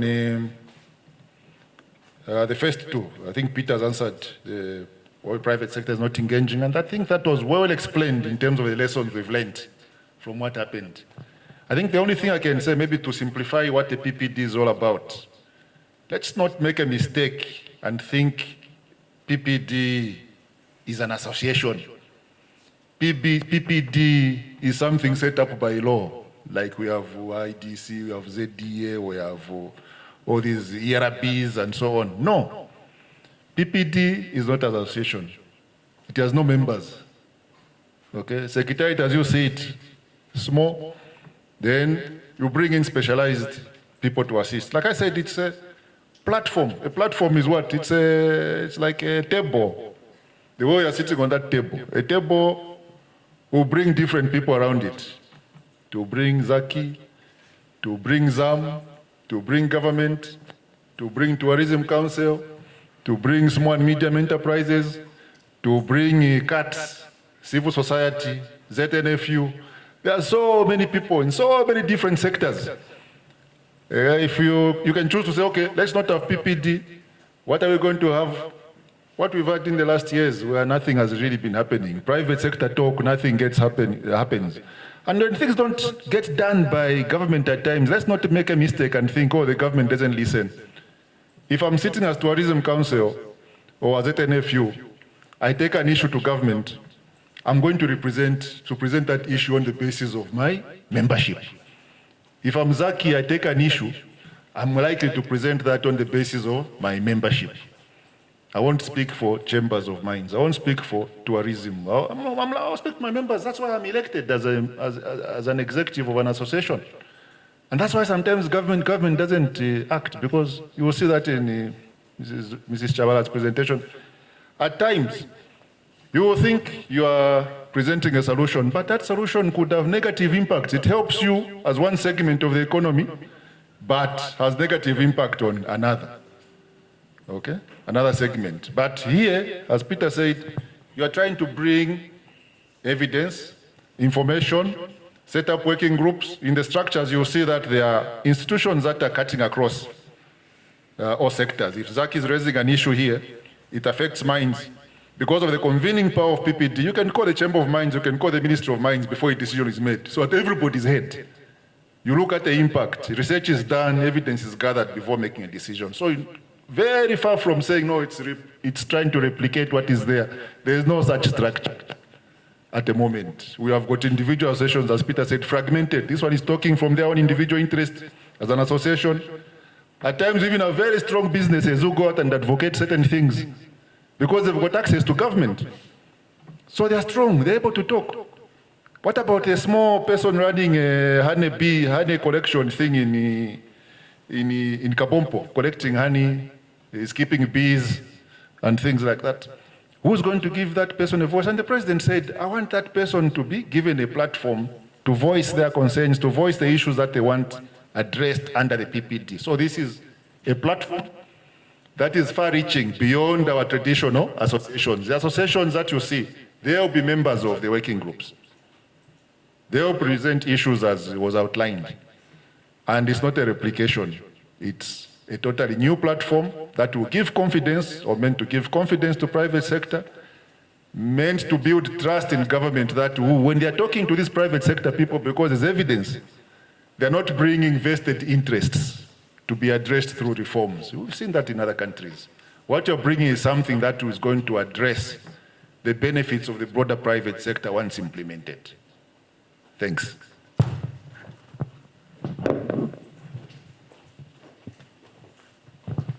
Thank you very much. I hope those responses are clear. Communication comes at a cost, and I'm glad I'll be responding that yes, we do have a budget, a running budget, and it's from that budget that we've actually been able to start with this. You're going to hear more and cover us more in the media, certain programs, not just talk shows, low-hanging fruit solutions that would have come out of a dialogue will be pronounced at national level. As you're aware, our chairman is the president. He's the chair of the PPDF. And because we have a budget, we'll ensure that we are adequately covered. We'll also ensure that when we have our tours in the provinces, mind you, because we are catering for everybody in business, private sector, like you've heard, public sector, and the civil society, it simply means that when we decide now to go to where the real issues are, you know, among the businesses and colleagues in the rural or peri-urban areas, we'll need the media to come along. So there's definitely a budget for that. I hope I've answered clearly. Okay, any more questions? Yes, Temba, where are you? We've got a hand over there, and Diamond TV again. Okay. Mine is just a follow-up on the response. Is there a guarantee that those businesses that have the financial muscle, that have the access to government, to the president, that this time around, government will say, will not listen to you, can you go through the PPD? Thank you very much. Second question from the gentleman at the back. And then I think Peter or Andrew will come in and answer. I don't know if it's still morning or it's afternoon now. It's afternoon. Good afternoon. My name is Evans Banda from Millennium TV. From the last presentation, I heard that the GDP probably in the last 10 years has dropped. And this to some extent has been attributed to the huge borrowing, which was maybe meant for infrastructure development by the previous government or previous governments. And this has had probably an economic effect on the country. And we cannot deny that the Zambian people still want to see some development to be implemented. One example I'll cite is the Lusaka-Ndola road development. And the government currently is advocating that they should go into a PPP. And PPD comes in as a mediator probably when you find a private investor that would want to work on that road. And they'll be told to say you're going to get your money probably after a certain period of time. But we cannot deny the fact that when we do or we see government do certain road projects, they don't even last a lifespan of 2 years. This probably is discouraging private companies to go into PPP. So my question now is, what is it that PPD is going to ensure that those resources that are put into a project by a private company as opposed to government borrowing, they'll get their monies at the end of the day? Give an example, 2 examples. You remember when there was a construction of Ndola Livingstone Road, from Livingstone Weybridge going in, it didn't even last for 6 months, that road was done. Another road that you can look at now is the Fisengel-Wansha Road. It didn't even last for 5 years, it's gone. So what if a private investor puts in huge sum of monies into the Ndola-Lusaka Road, then 2 years it's done and they don't get their monies? That will also encourage government to borrow more. Thank you. Thank you very much. Peter? Thank you very much. I think we need to make it clear that this PPDF is not replacing government. Absolutely not. What it does is create an environment for discussions to happen and for issues to be identified, to be addressed. That's what it does. So it's not replacing a government agency, and that's very important that we made it clear. You mentioned, I think, the first question in terms of what guarantee do we have that there will be no backdoor deals being done? I think for the president at the moment, he's very committed. And I can tell you for sure, there's been instances, without mentioning any details, that has gone through State House and it's bounced back to PPDF. So we have examples that's happened where People always try, of course. I mean, that's the nature of the beast. Business people, they want what they want, so they will try. But the evidence we have so far that it's been bounced back to the PPDF, and therefore we have confidence. And the president has so much confidence in the PPDF team and also committed to make sure the economic issues are addressed. And he is set an example, and I can say some examples that's come through. So again, some of the issues that's been mentioned, the PPDF is not a government agency, absolutely not. What it does is create a platform for discussion to take place, issues to identify and to be addressed. If it's referred back to them, they will investigate, they would, with facts and data, and present their findings anyway. But it doesn't represent government, and therefore, when the issues about government issues, that is a no-go for the PPDF. Thanks.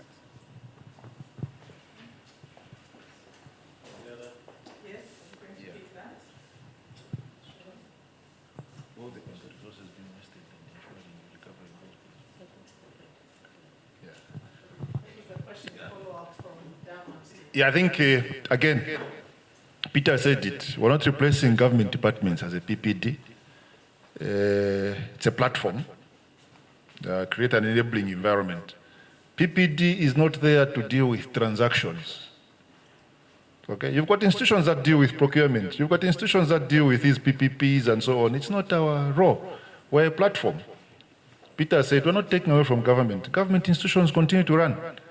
If the private sector, for example, come and say, oh, the PPP unit is very slow, and the PPP Ministry of Finance say, yeah, the law is falling behind best practice, maybe there's something we can do.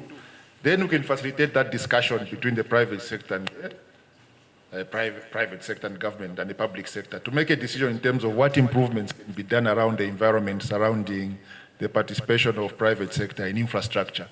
We cannot go and talk about individual transactions. When it comes to guaranteeing you get your return as an investor, that is for you as private sector.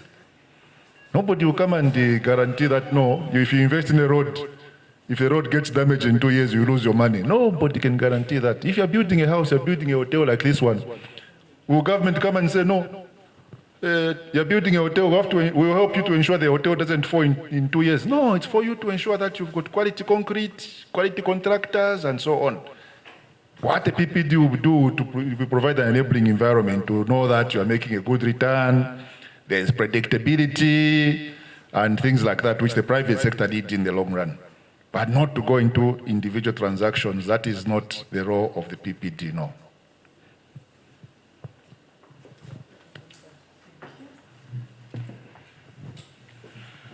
Thank you very much. Colleagues, are we actually getting the gist of the PPD?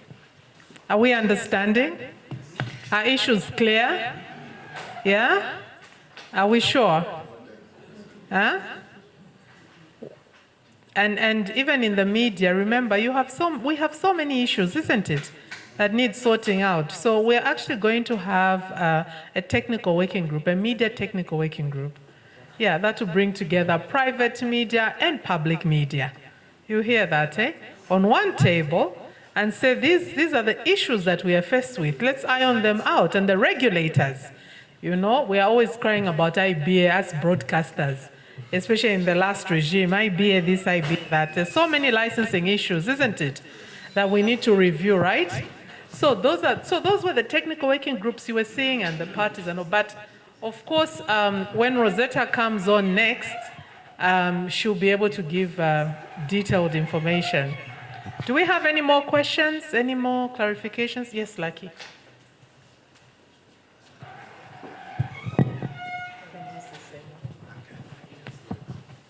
Thanks so much for everything that has been said. Mine, I'm not so sure whether it really falls under this forum. The cost of doing business. And I'll be precise, statutory obligations, not the taxes themselves or not the NAPSA fees themselves, but the penalties. Okay? Penalties in Zambia seems to be higher than the statutory obligations themselves. Okay? Whether it's at NAPSA, whether it's at ZRA, it's the same thing. When we go to PACRA, the post-registration or incorporation costs seem to far outweigh the actual registration costs themselves. I can give an example of Rwanda, for example. Whilst sitting on my laptop there, I can incorporate a company here, but in Rwanda, without paying a fee. But in Zambia, even just name clearance, it's at a fee. Even when we have almost completely transitioned to an online environment, why are we still paying a lot of such fees? The next aspect, I don't know whether it would equally come under the forum. Previously, government used to offer loan guarantees, even on private projects. But over the years, I think I was told that had been discontinued.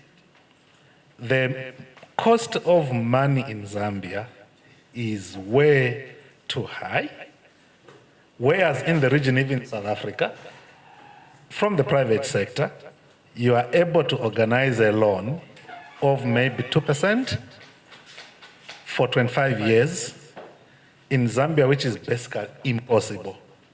But without a government guarantee, you discover that the business sector in Zambia is suffering. Thank you.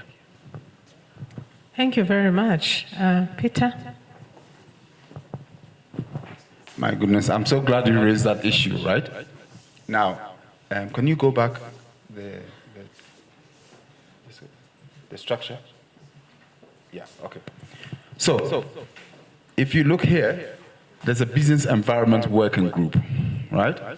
Of which there are private sector sitting there, and it could be somebody like yourself really talking about what the issues. I mean, you articulated it very nicely. Why? So this is where the discussion takes place. If you are there, sitting there, raising these issues, why is the interest rate so high? Why is it cost so much to register a business? Those corresponding, PACRA, CEO, all them have to answer those questions, right? And there will be a discussion. And I remember one issue that we had, a trade facilitation meeting we had, online visa application. The Secretary of Cabinet was asking, how come Singapore takes a few hours? Zambia, it takes about 2 weeks. And he was pushing. Can you justify? He was asking the immigration, can you justify why that's the case? And go back and come back and give us explanation why it takes 2 weeks, Singapore takes a few hours. It was interesting. Why? Because the platform was set for that discussion to take place and understand what are the issues, what are the challenges. And if that issue comes up and it requires the project to happen to address those issues, then that's what's going to happen. The objective here is identify those issues articulated by the private sector. You said it very clearly. Then a response, and if they say maybe we need money to do A, B, and C, who is going to provide that money for that to be addressed, for that to happen? For registration of business takes 1 day. Then we need to do that. If it means going to a study tour or find out Rwanda what they do to replicate it, then that's going to happen. But the key thing is starts with the discussion, the issues. Why? Bank Association sits there. Why is your interest rate so high? Somebody has to be a reason why that's the case. At the moment, we don't know. So this platform gives you an avenue to articulate what the issues are and what the responses are and what needs to be done to address those issues. So all the issues that comes up becomes a project for somebody to address those issues. Thanks.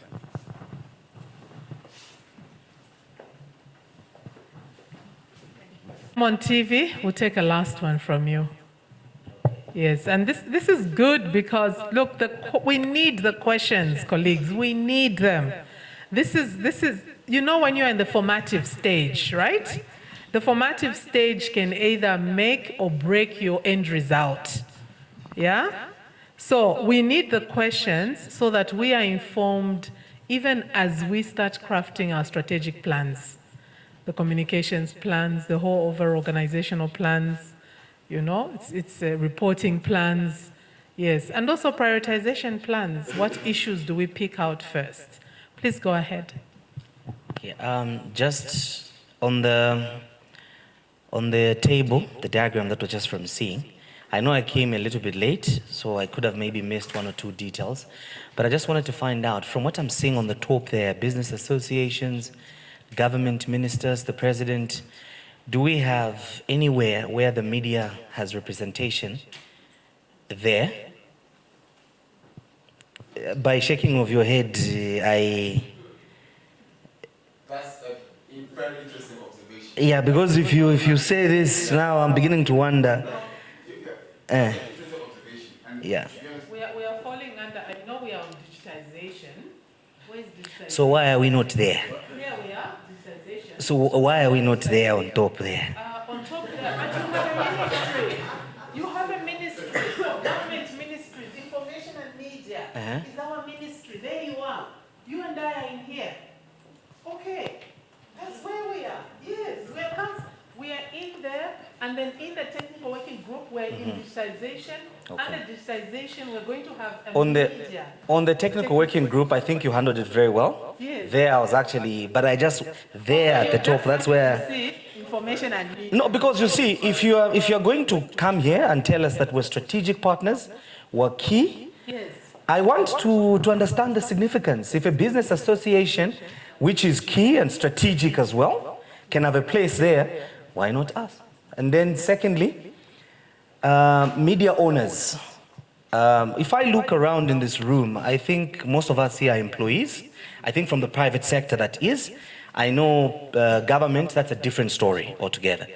But from a private sector perspective, I wanted to make a suggestion that what I've observed here, most of us are employees, you know, who have come, that will write your story, but we have little to no power with regards what ultimately makes print, what ultimately gets to air. So what I wanted to suggest was maybe in the near future, you could also engage media owners, let them understand what this is, and for a person like me who loves money, what is the opportunity for them at the end of the day, because there has to be mutual benefit. If we give good public relations to the PPD for the benefit of the country, what does the media house gain at the end of the day? But basically the overall point is just buy-in that starts at the top so that it's easy, even for my director of programs to understand that next time there's a brief, say what has the PPD done in the last 3 months? Should we cover this thing live? Those editorial decisions, if those people understand, if there's buying, it becomes easier for the message to go out there. Thank you very much. I think on the last part, I totally agree with you. And going forward, we will engage the media owners. That is another one that is coming, definitely. Even on the technical working groups, I think some of the media owners will find themselves there. I think Rosetta wanted to answer, or Peter wants to pick the other one as to why media is not showing there. I mean, that's a very good observation. That's a good one. I think there are certain cross-cutting agencies, right? The same, we had a Ministry of Land saying, why aren't we there? Ministry of Labor, why aren't we there? So everybody was fighting, why? And these are cross-cutting. Media is cross-cutting, you know. So here, I think you said it, obviously the issues that come here, even escalated there, will be captured here anyway, right? This issue will be captured here. You made a good point in terms of why not sitting there. I think that's something we need to start thinking in terms of what value added is. There's a lot of value added. But if all the issues, even those escalated, are captured here, you captured them already before it gets there. But I get your point, and that's something we need to properly think about and see how best anyway. But it's a cross-cutting, and here there are 25 people. After 25, it becomes too many. And we really fought with ministers. Everybody wants to be there. And that's where the challenge is. The private sector, everybody wants to be there. And therefore, we then have to make a case that it has to be economic. But the media, I take your point. That's something that we probably need to have a look at anyway. So that's a good point. Thanks. Thank you very much. And that's why we're here, starting with the media. Because even when we report, we'll indicate that the first point of contact among stakeholders was that number one partner that we require, the media. How many launches do we go to? Products are launched, isn't it? And we're never even taken through the product. Yet we want to, we want the media to cover us favorably. Opportunities and benefits for the media. So this is a twofold process, or, two sides of a coin. I want to throw a challenge to you, my colleagues. Start thinking of documentaries, ideas from what we've explained today.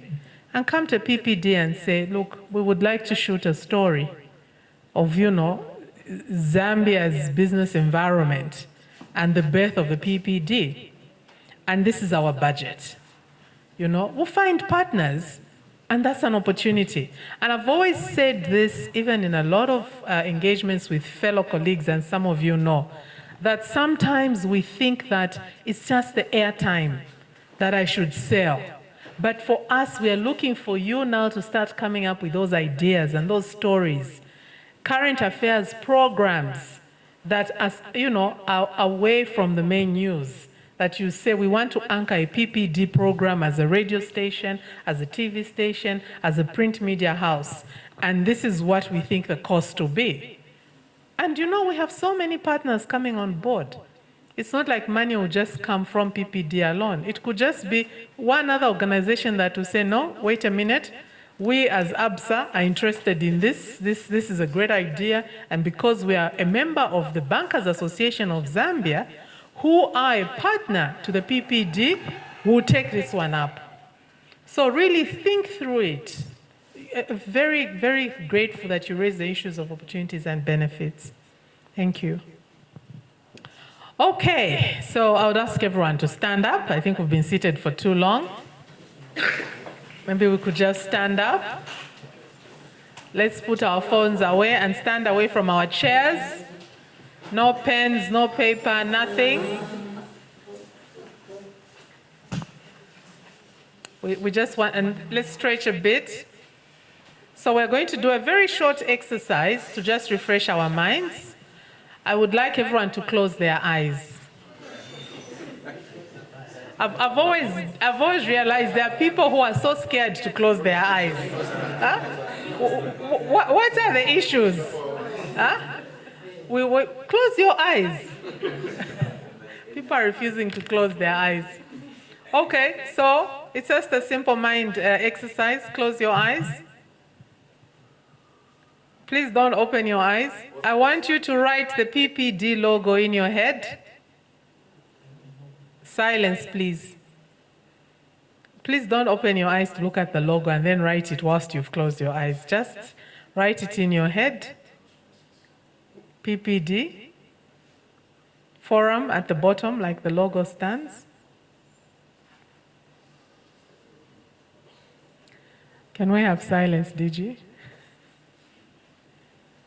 Silence, please. Have we written the logo in our heads? We've consumed it? Thank you very much. You may be seated. Open your eyes.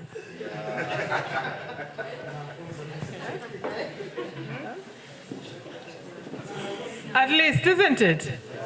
The mind got refreshed. You wanted something more than that.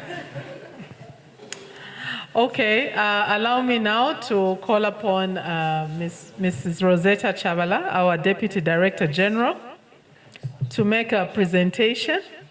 After that, I'll give a very quick talk, and then, or are we going to lunch? We finish, then we go to lunch. And then from lunch, we come up and just do a quick 1 hour or 45 minutes, and we wrap up, isn't it? Are we good? No. Why no? Hello? Oh, you want to wrap up before lunch because you need to get to the newsroom, isn't it? Awesome. That's even great. Okay, Rosetta, over to you. So that we can ask those valuable and cardinal questions, and you interrogate us more after this. Thank you.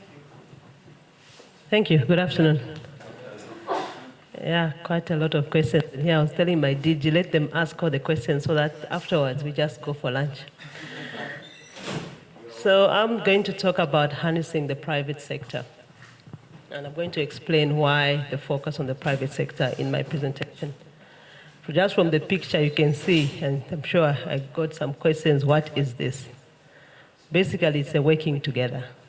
So all the Zaki, the ZAM, and everybody is this side. The government is this side. There are donors this side. The civil society this side. We need these different platforms to work together. Because when one platform is just working in one silo, the other one is not there, I think that's why we are where we are. And I'll also make it clear that this is not the first time we are trying it. This is actually the third time we are trying it as Zambia. And we've actually taught other people to do it, and other people have done it better than us. And we are still trying. So I hope this is the last time we are trying. This time we'll succeed, right? My name is Rosetta, as already introduced. I'll go straight to the presentation. Basically, I'll give you a bit of the background on the PSDRP. I'm sure some people remember it. And then I'll also basically try and see who are these private sector people we are talking about, because it's good to talk about private sector, but maybe we need to understand what this animal is and why the private sector.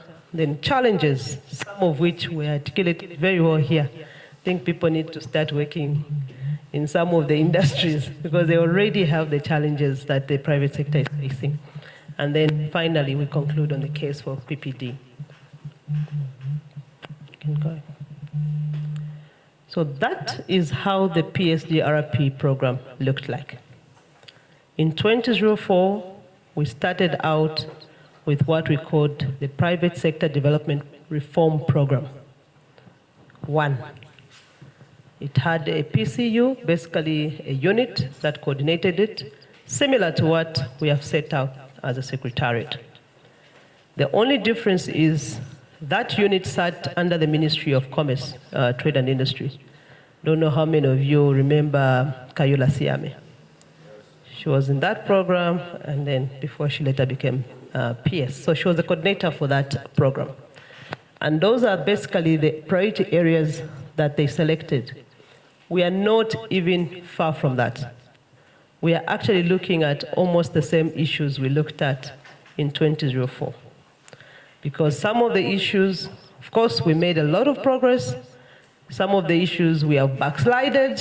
We need to wake up ourselves and keep going forward. But those were very key issues. They looked at the policy environment, we'll still do that. They looked at the laws and regulations, issues will come up. They looked at infrastructure, they looked at business facilitation, economic diversification, they looked at trade expansion. All these things, most of them are still relevant. But they had picked those. And even with those, we have seen the results for some of these things. All your ZDAs came from that process. Your CEEC came from that process. BRRA came from that process. One-stop shop, which is at Kwacha House, that process. Fast-track courts, that process. So we can name a lot of successes that we had from the PSDR1, PSDRP2, because they had two. The other one came around 2009. And so a lot of work was done. And that is our base. So basically PPDF will start on that base. Where are we in all these reforms? Where are we in the business environment? How do we actually compare ourselves with other countries? And I think you remember that PSDRP was very big at the competitiveness index, that World Bank report that used to come and say, no, in registering a business, we are number 99, 100, what? When we got to 80, we celebrated, and all those kind of things. So we want to actually go there and say, where are we actually right now? And where do we want to be? And so that the PPDF will concentrate to ensure that those results are actually delivered. So it's actually important to see where you're coming from and where we are now so that we can plan for the future. And basically that's why I shared that slide. Next one.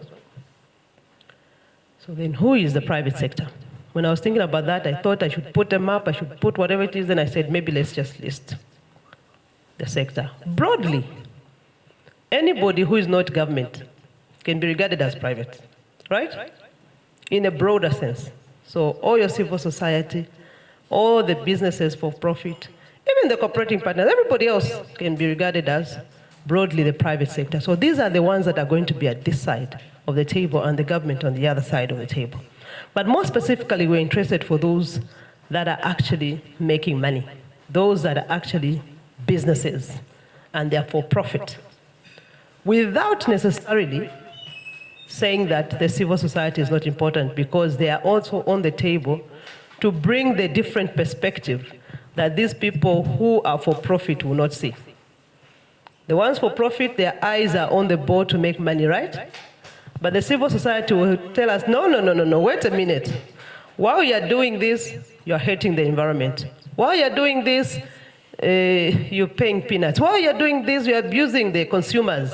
It's too high, the cost, and all those kind of things. That's why the civil society is still on that table. So that we balance our conversations, and we also ensure that when we discuss an issue, it is not just one-sided. It's not just the perspective of the government or the perspective of the businesses, but it is an all-rounded kind of conversation that takes care of everything, including the environment, the people, the profit, and all these things that we want to do.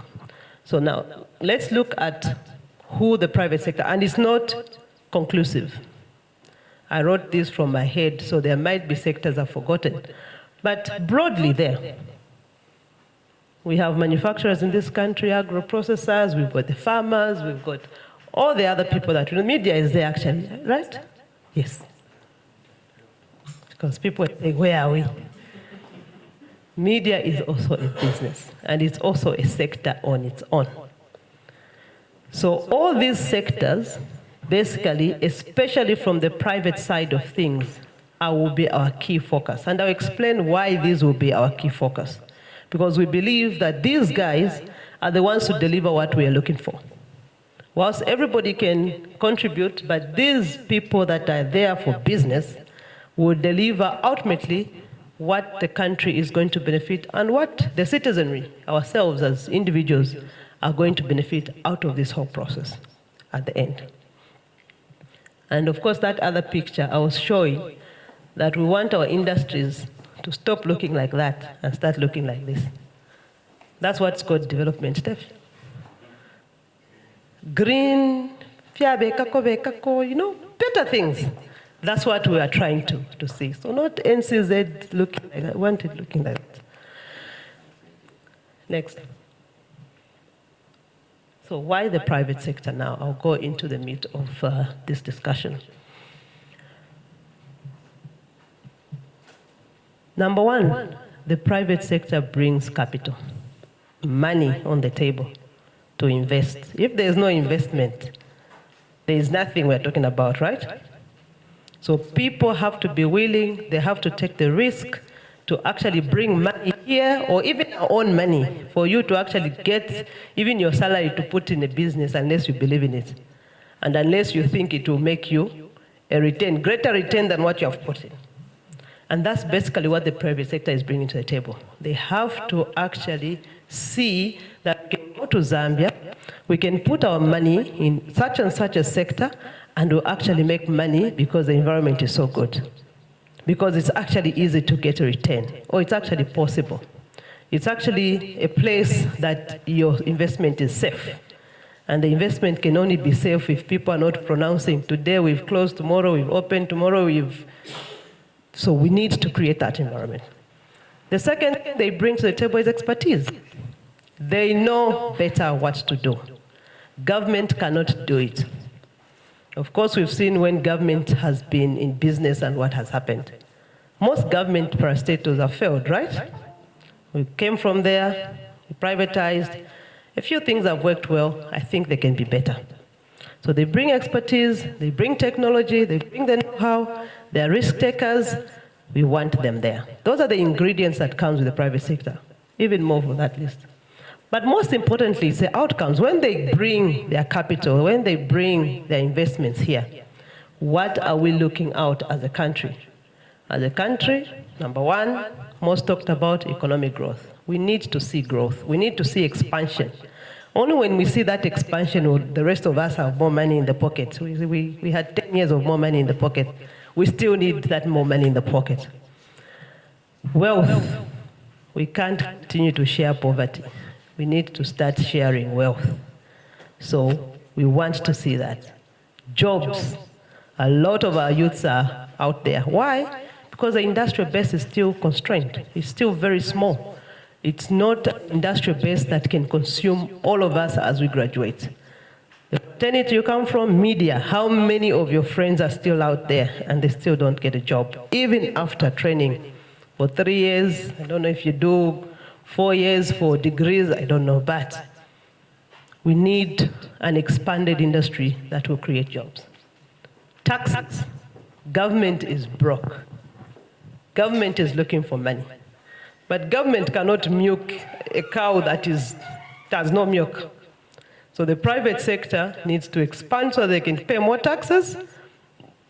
Government can build more hospitals, more schools, more roads, more other things.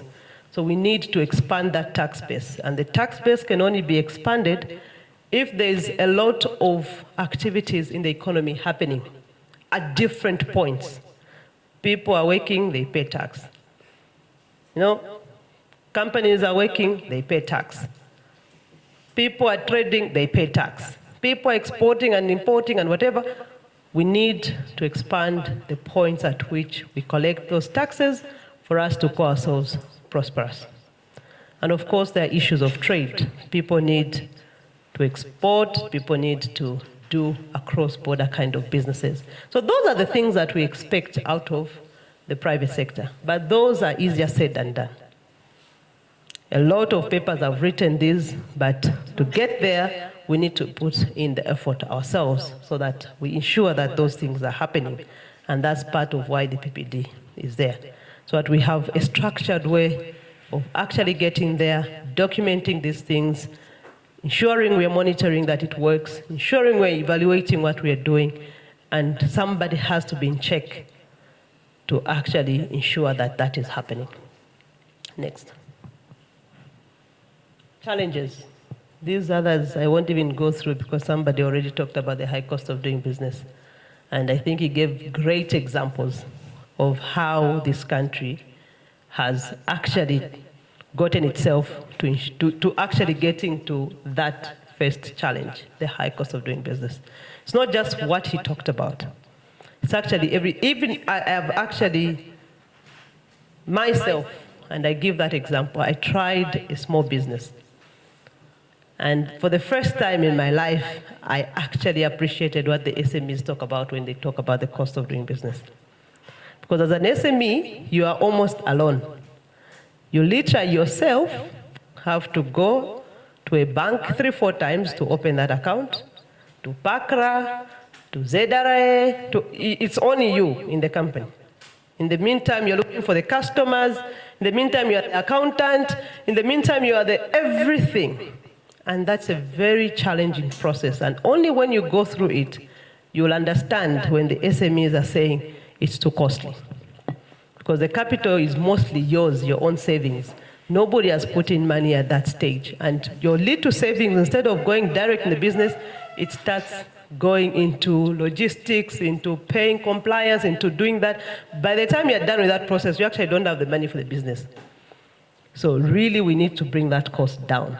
Bureaucracy. I just said you go to some place 3, 4, 5 times before you can get an answer, if you ever get an answer, especially in government offices. There's a lot of bureaucracy, a lot of red tape. You just can't get anything done. But we need to move away from that. lengthy processes, 10 things that you need to do to get one certificate. You go through 10 processes, but you're only getting what? One certificate. Takes you half a year doing the same thing. We need to change that. Scanty or lack of information. Nobody can claim that when they started the micro business, they knew everything they needed to do. All the information is bits and pieces. Some people have run 2-3 years. They don't know they needed to comply to some certificate until they're slumped with the penalty. And then the law says ignorance is not defense, right? But there's no one place, if you're in one sector, that you will know all the compliance requirements. So that information needs to be available. Corruption, I will not even talk about. For you to get past anybody, everybody wants something. And that, again, has actually added to the high cost of doing business. Inconsistency and predictability of policies.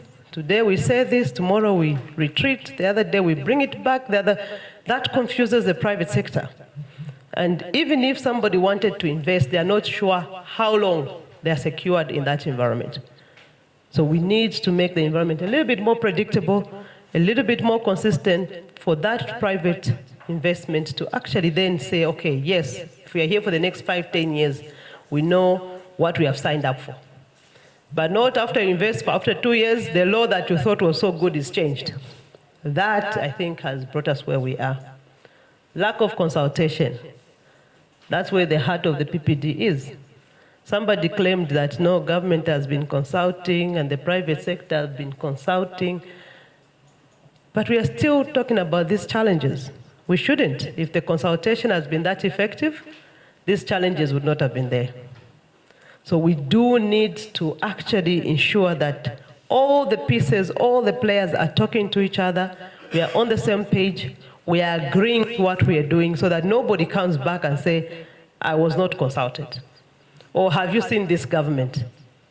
They just wake up and do A, B, C, D, F, G. When we wake up to do something, we want that there would have been a consultation process, all the stakeholders were on board, and we are doing what we believe. We may not like it, but at least we'll have been consulted and would have been explained to why that is important.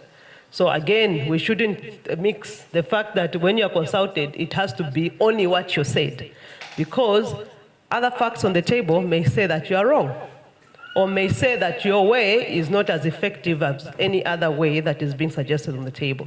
But at least there must be that platform to consult. Infrastructure, I think I cannot even belabor the point. And of course, there are other issues at company level that are challenging to the private sector. We really don't want to go specifically at company level problems, but of course, we've got a role to play to ensure that those challenges that they face at company level are not necessarily being caused because at the micro level, we can't do anything. So of course, skills, we can talk about skills. We can talk about Ministry of Labor, and we can talk about productivity and all those kind of things to ensure that those people that are being employed are responsive to the companies to which they're being employed. So to that extent, even those just few problems I've put there will still be addressed, not directly to go into a company and say, oh, this one is qualified. No, that's not what we're going to do. We're going to ensure that the Zambians are ready to take up the jobs, and that's by training them and ensuring that those training mechanisms are actually available. So when I put those ones there, that's what I mean. Next. We already saw this, and this one, I just want to emphasize the case for PPD. And for the media, your comfort is this was a proposal from the IFC. It's not cast in stone. We are as a bit flexible as possible. Even the working groups that are there are not the end in themselves, that will never actually break away from this. When there's a relevant, and I think I've already put it down, and I think Chuama is already working on the media working group. When we actually identify that a certain sector is important in their own right, and they need to sit as a group, they'll be added there. If we identify that maybe on these same ones, we need to merge them, we have the flexibility to do that. So we can add, we can adjust. What we are concentrating on is the issues solved, not who sat where and which one was there, not there. We want to say there are issues in the media, where do we address these issues? If they cannot be on digitalization here, then we'll create another one to ensure that that issue is actually sorted out. We need to find a way to sort out issues, not necessarily to talk about the structure and how it is, and then make it so rigid that actually we're not responsive to what is on the ground. So a lot more will be added. They might not be added as main working groups, but within these ones, they are also a bit specialized. When you talk about manufacturing, I think it has almost 21 subsectors.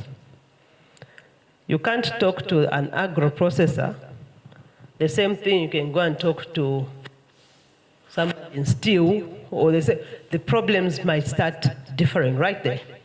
So again, if it's a steel problem, even in that sector, we'll say today, we just want to talk to the people in steel so that we sort out the steel issue. The rest of them can continue working so that we then address that. So you are not left out. So in digitalization, if there's anything specific that is not being actually put there, we will say the media is saying this and this is what it is. We have started a process in the last 1 week, going into the second week next week, and we've been talking to the different stakeholders. We want to set an agenda with the stakeholders. PPD is not going to think for you. So don't go away and say PPD is thinking about the media and the most intelligent people and they'll put our issues. No. We are going to come to the media and say, what are your issues? When you tell us your issues, we'll put those issues on the agenda. The working groups are co-chaired. The private sector, whoever the representative is selected, so it's obviously not all of us, but one that will be seen to be representing more people will be selected, and the permanent secretary of any relevant sector will co-chair. But the agenda that these people will be co-chairing and presiding over will come from the rest of us. So we don't want surprises to say, but we don't know what they are discussing. Us, our issues are this, but them, they are discussing this. No, because the issues are going to come from you people, and we'll set them on the agenda. We've done that. We've talked to the manufacturers. They've set their own agenda. We've talked to the Chamber of Mines. They're setting their own agenda. So everybody that we talk to, they'll set the agenda, and we'll discuss the agenda in the working groups. As much as possible, we want to resolve things in the working groups. So yes, we've got the steering committee, but the steering committee should be for policy issues. When we need a policy change, we can take it there. Not a behavior change. A behavior change should be here. There's some permanent secretaries that have disappeared. They don't answer us. They are not attending there. We'll sort it out. We can't take that one to the president to say your permanent secretary doesn't answer the phone. No. We want to take to the president to say the media have said this and such a law does not work. And according to our research, in this country and that country and that country, this is the kind of law that they actually work and it's better for the media. Can we change this law? Then we'll take it there because that's where the Minister of Communication is. And they can discuss it and they can decide to change that law and then we'll see the results. So basically that's how we are going to work. The Secretariat is a recipient of information, digesting the information, putting the information in such a way that it's clearly understood, taken to the working groups, which we take a little bit of a back step, and give the stakeholders in that working group to discuss, and we'll take note of everything and all the conclusions in there, and we'll follow up. That is our role. We'll follow up to ensure that everything that was discussed in that particular meeting or a particular quarter is actually brought to conclusion. It doesn't matter how long. Other things may be resolved immediately. Other things are budget issues. Other things need SIs. Other things need policy change. But at whatever the level, we will map them and we'll say, this is what we concluded. And the beauty is, when an issue is discussed and the resolution is found, Until it is done, it will be on the agenda. So now the permanent secretaries or the ministries or the private sector, if they are the ones that were supposed to have done that and they have not done it, they will be showed up to say, this thing is not moving, and somebody will be asked why, especially at that level. When we take the thing to say, this we discussed, this is what we said, but somehow there is no movement, the minister is going to ask the permanent secretary, why? Or the private sector people are going to ask themselves, why? So we have an avenue and an opportunity to strengthen our discussion and to ensure that all issues are actually addressed. I beg to leave it there. Thank you very much.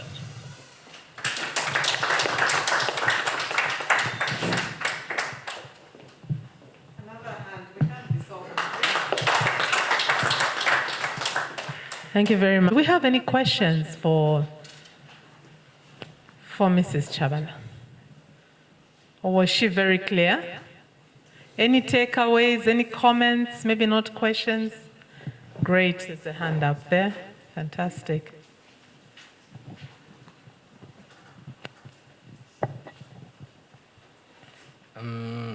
Good afternoon once again.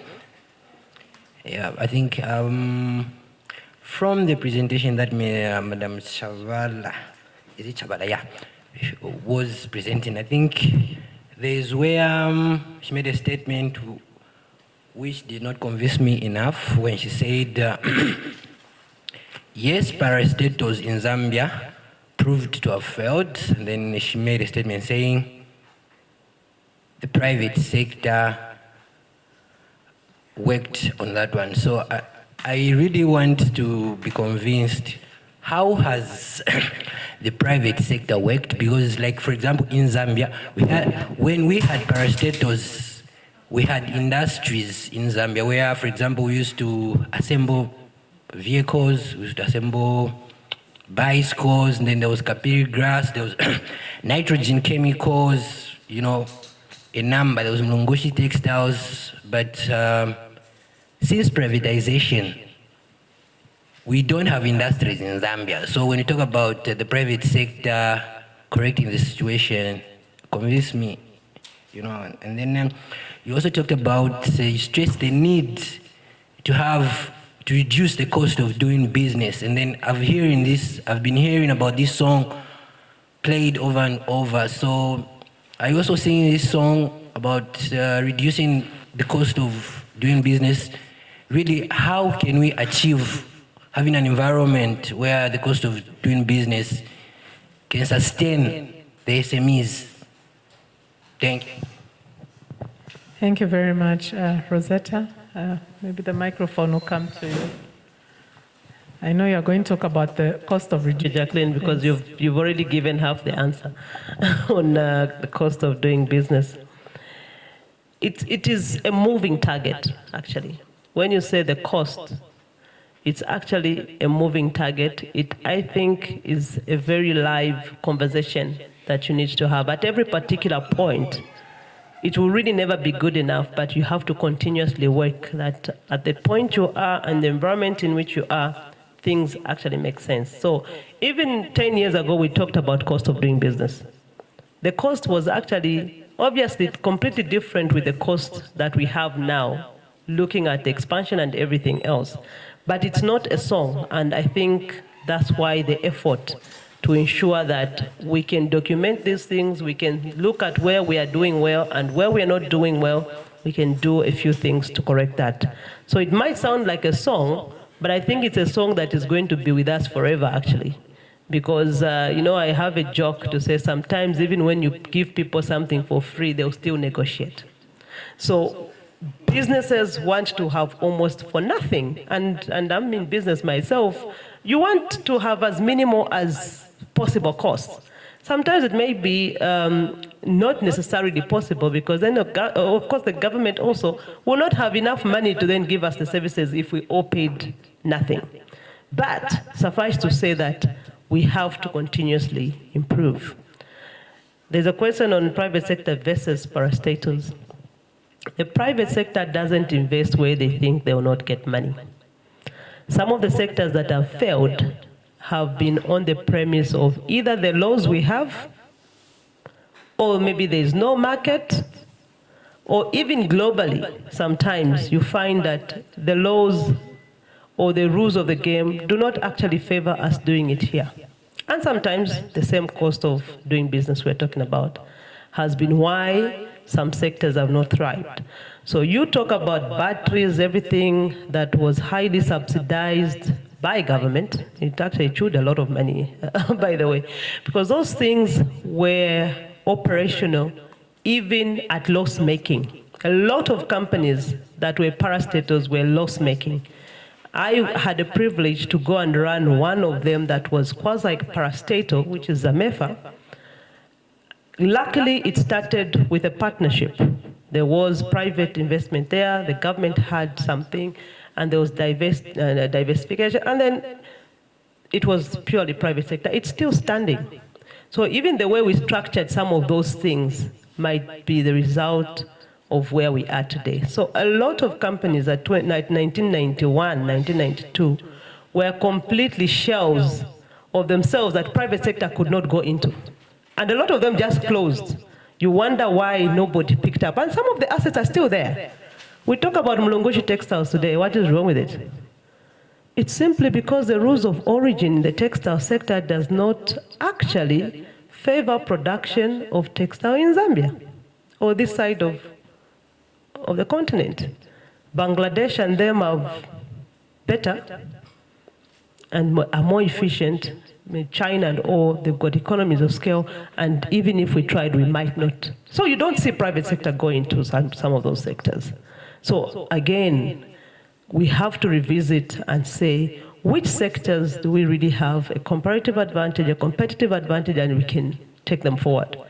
Package them in such a way that private sector sees that, yes, when they come and invest, they will recoup their money, the market is there, ABCDFG is available for them to actually sell. They will not just come because we had a battery industry or because we have the bicycle. How many people now do bicycles? So somebody can look at the numbers and say, is the market big enough? No. Then you won't attract private investment. So there's a lot of issues that have led us to where we are. And as much as we want the private sector to do it, we have to make these things attractive for them to do it. Well, 20 years, World Bank produces an ease of doing business report, right, which everybody can have access to. And Zambia is ranked according to certain criteria. So there are 11 criteria. One of them is starting a business. How long does it take to start a business in Zambia? Enforcing contracts. If I give you a loan, how long does, if you default, how long does it take for you to get my loan back? So, and also protecting investors, enforcing contracts, getting credit, getting land. So these are indicators. So if you read the report, you will see where Zambia is and you see where the issues are, right? And I think if the media, you can then use it to start probing the government. How come this is that? How come this? So these are the issues that face the economy. I'll give you an example in Eswatini. The Bankers Association not lending money because it takes 3 years. If they give you money and you default, the time you lodge the case in court to the time you get your money back, it takes 3 years. So I'm not going to give the money. So what do? Let's understand what the issues are. It could be fast-track commercial to court. 6 months, the case is done. Implementing case management system. So these are some of the issues that you can, if you read a report, you can pick up and you can hold the government to account on that. So we all have to understand what's going on. You can do that by Googling. You find out all the issues anyway. So it's not only up to government, not the private sector, not the we all have a stake. And you can use that report to hold government to account anyway. So just I wanted to make the point of doing business. It's not up to us, not up to government.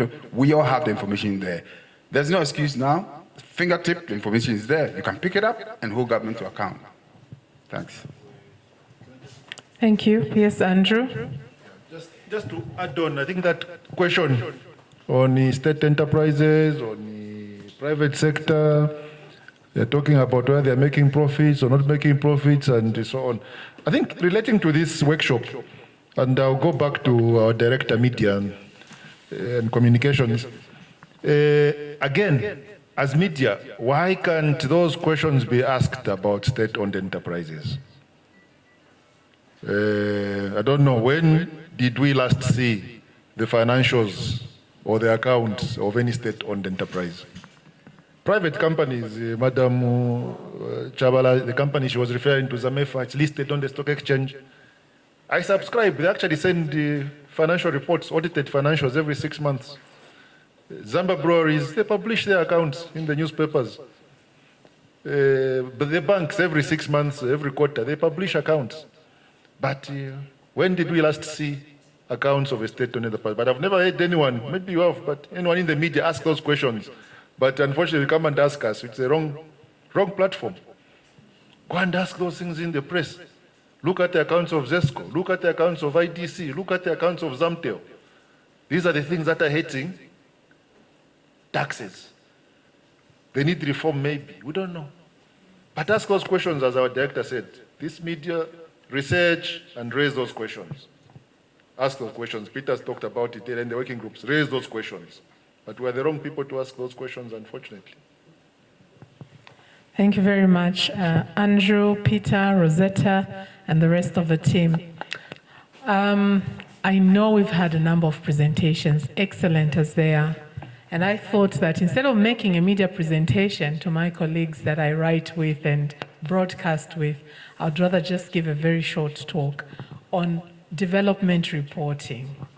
Because what will be happening at the PPDF and the information that will disseminate, whether you like it or not, we are terming it as development communication, development information. Because solutions are going to be found on a table, parties will be brought together with different problems, different ideologies, different views. And by the time they leave those dialogue tables, we should have found win-win solutions. Win-win solutions that impact the people of Zambia positively, that impact business positively, impact government positively, impact the civil society positively. So how do we start with development writing? Some of you could already be writing. Number one is always understand the subject at hand. What is the subject at hand now? It's PPD. So I would like you to read as much as possible on PPD. Number one, when you go back today to your newsrooms or at your own time, pull out the launch speech that the president gave. Pull out the speech that Peter gave. Pull out the speech that Andrew gave. There's footage. Go and just read through and watch that footage. What were the objectives? Further, follow through from what we've had today, the issues that have been raised. The presentations will be emailed to you so that you can all have a copy. Take time to read. You know, we are having a challenge as Zambian media to report our own development and even reforms because we're very politically inclined to political news as the media. Immediately today we hear someone has been arrested somewhere who is a political figure. Those will be the headlines in the papers. It will be the headlines on the news. Everywhere it will be talk. Media will propagate that for the next 5 days. Today we've had this media engagement. It's development news. For me, I expect that from this team, we could even have people that can write to us and say, I want you to put me on your database as one of the media personnel that will be reporting on PPD information. That way we know, we've got these personal, individual partners from the media that report with us. So getting back to the subject, I want you to research, read more, utilize the footage, the speeches before, and of course the slides or the presentations that we've had. Number 3, start understanding the sectors. Okay, so if you go into the slides, the presentations that were done, we have that framework that shows the private sector, the government sector, public sector, and of course the working groups. Just try and understand, okay, how do they interlink, which are the cross-cutting issues? Because some of these will come up, issues like taxes. There are certain sectors in this country, the mines are talking about a certain tax, the agriculture industry on fertilizer are also talking about their own issues. We've got fuel reforms that are coming up. So read more in those areas so that when the issues start, when you are invited to a dialogue session, When we say Radio Phoenix, we want you to come and sit in a dialogue session and listen to what is happening. You won't come there blank. Even as the discussions are unfolding, you as the media will even be 10 steps ahead. Oh yeah, I read that, I understand. So most likely to fall on this side, maybe to go to the left. These guys will have to come back tomorrow, no matter what. That's how you should run quickly on development communication and development reporting. Understand those. Added to that, you know that we have the Zambia IMF economic reforms, very intertwined with PDF and PPD. The reason is because there will be certain reforms that will be made on that side by the Ministry of Finance that will impact private sector, industry, and public sector. And it will require that the two sectors, again, come onto a table. And I'll give you an example. The price of fuel. There's an issue on electricity tariffs. ERB, was it 4 weeks or 5 weeks ago, asked that people make submissions, isn't it? Was it on the price? Or yes, and also on electricity tariffs. Now, if the tariffs go up, who is impacted? It's everybody, right? Industry the most. And the mines are saying we're failing to operate properly because we've not been given that stable tariff around electricity. And that is needed. So when that discussion starts, or when that particular reform is passed and we're told, no, the tariffs are going up, and this is, how much it will be, there might be discussions that the mine and ZESCO will need to sit down and agree on ways in which both are winning around electricity. You will need to understand beforehand. So research comes in. Number 4, please go and read about countries that have succeeded in models similar to the PPDF that we have today. We've got Rwanda nearby here. You can check with Singapore, Indonesia, Vietnam, Botswana. You have the BRIC nations, they've done well, and the Tiger nations, they've done well in similar models. Read about these things, research, so that even when you produce paper, you produce content, whether it's footage, it's one that is informing the people. Our people are perishing because they lack knowledge. You and I, who sat in journalism school or communication school, has been empowered with the knowledge of the pen and paper, and we know how effective it is. I've always threatened even my own older brothers, when they become funny, I just say, I'll write an article on you. And then they'll stand aside, what do you want to write? And I say, I'll write. I know what to write. So we know what the power is, but can we now start thinking of how that power of the pen, can be utilized to develop this country through these initiatives?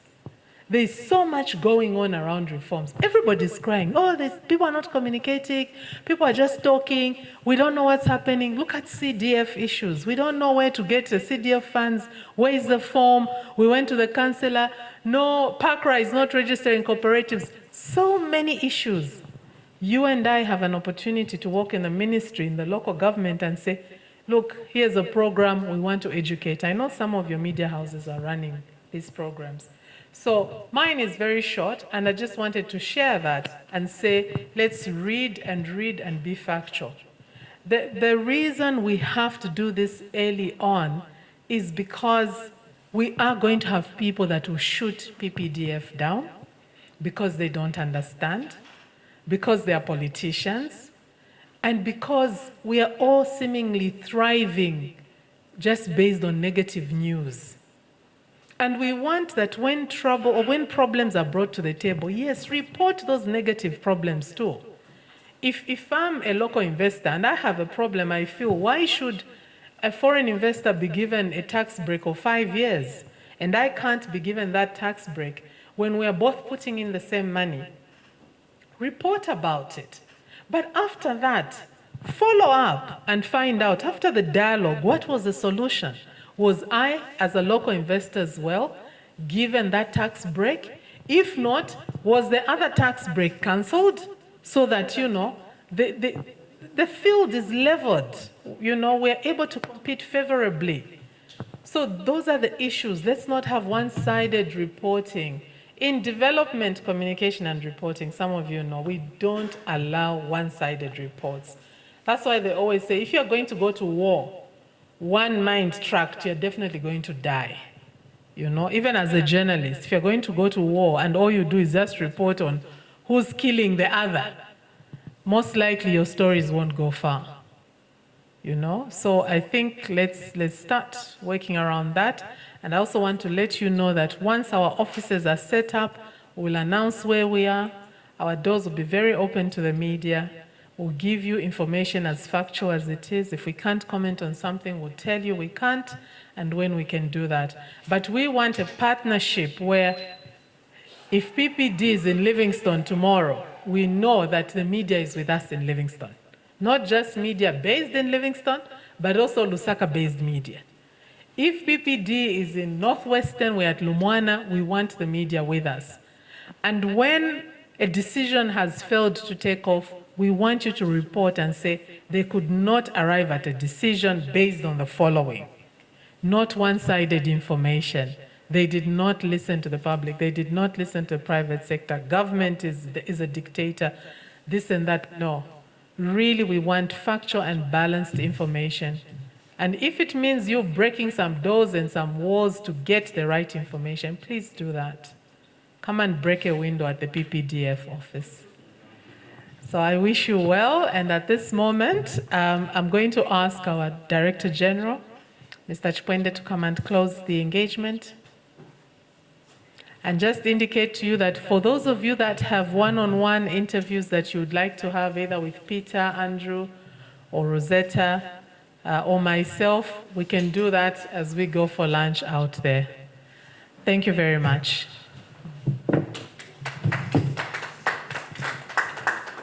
Thank you. I think all has been said, and obviously information is continuous. There will be more information that will be required, but we are confident that you've picked up at least the key points. We are also happy that you've been able to spare the day to join us. I think we consider you as a Minister of Commerce. Ada said, you are key partners, and let this not be the only engagement. As our Director of Communications has said, when offices are set up, feel free to drop in, go to our website, ask as many questions as you want. We also rely on you to disseminate information. And I think, as has been said, the importance of questions from you. Interrogate when the working groups are set up. Madam Chavala has published them. You look at them and ask the same questions that you're asking. Why is it this one included? Answers will be provided. Suggestions are welcome. And as again it has been said, this is an ongoing process. I don't think it has an end. As a country, we have to continuously strive to improve, address the cost of doing business, improve the business environment. And as I said earlier on in my presentation, it's more of a case of economic democratization, moving away from politics, improving democracy around the economy in terms of consultations. I think we've been here for a long time. I would like to just thank you on behalf of our management team, on behalf of our cooperating and supporting partners, the IFC. I'd also like to thank the presence of the Ministry of Information and Media officials who have stayed with us, and also you, our media, and look forward to continued partnership between the media and the PPD. Thank you very much.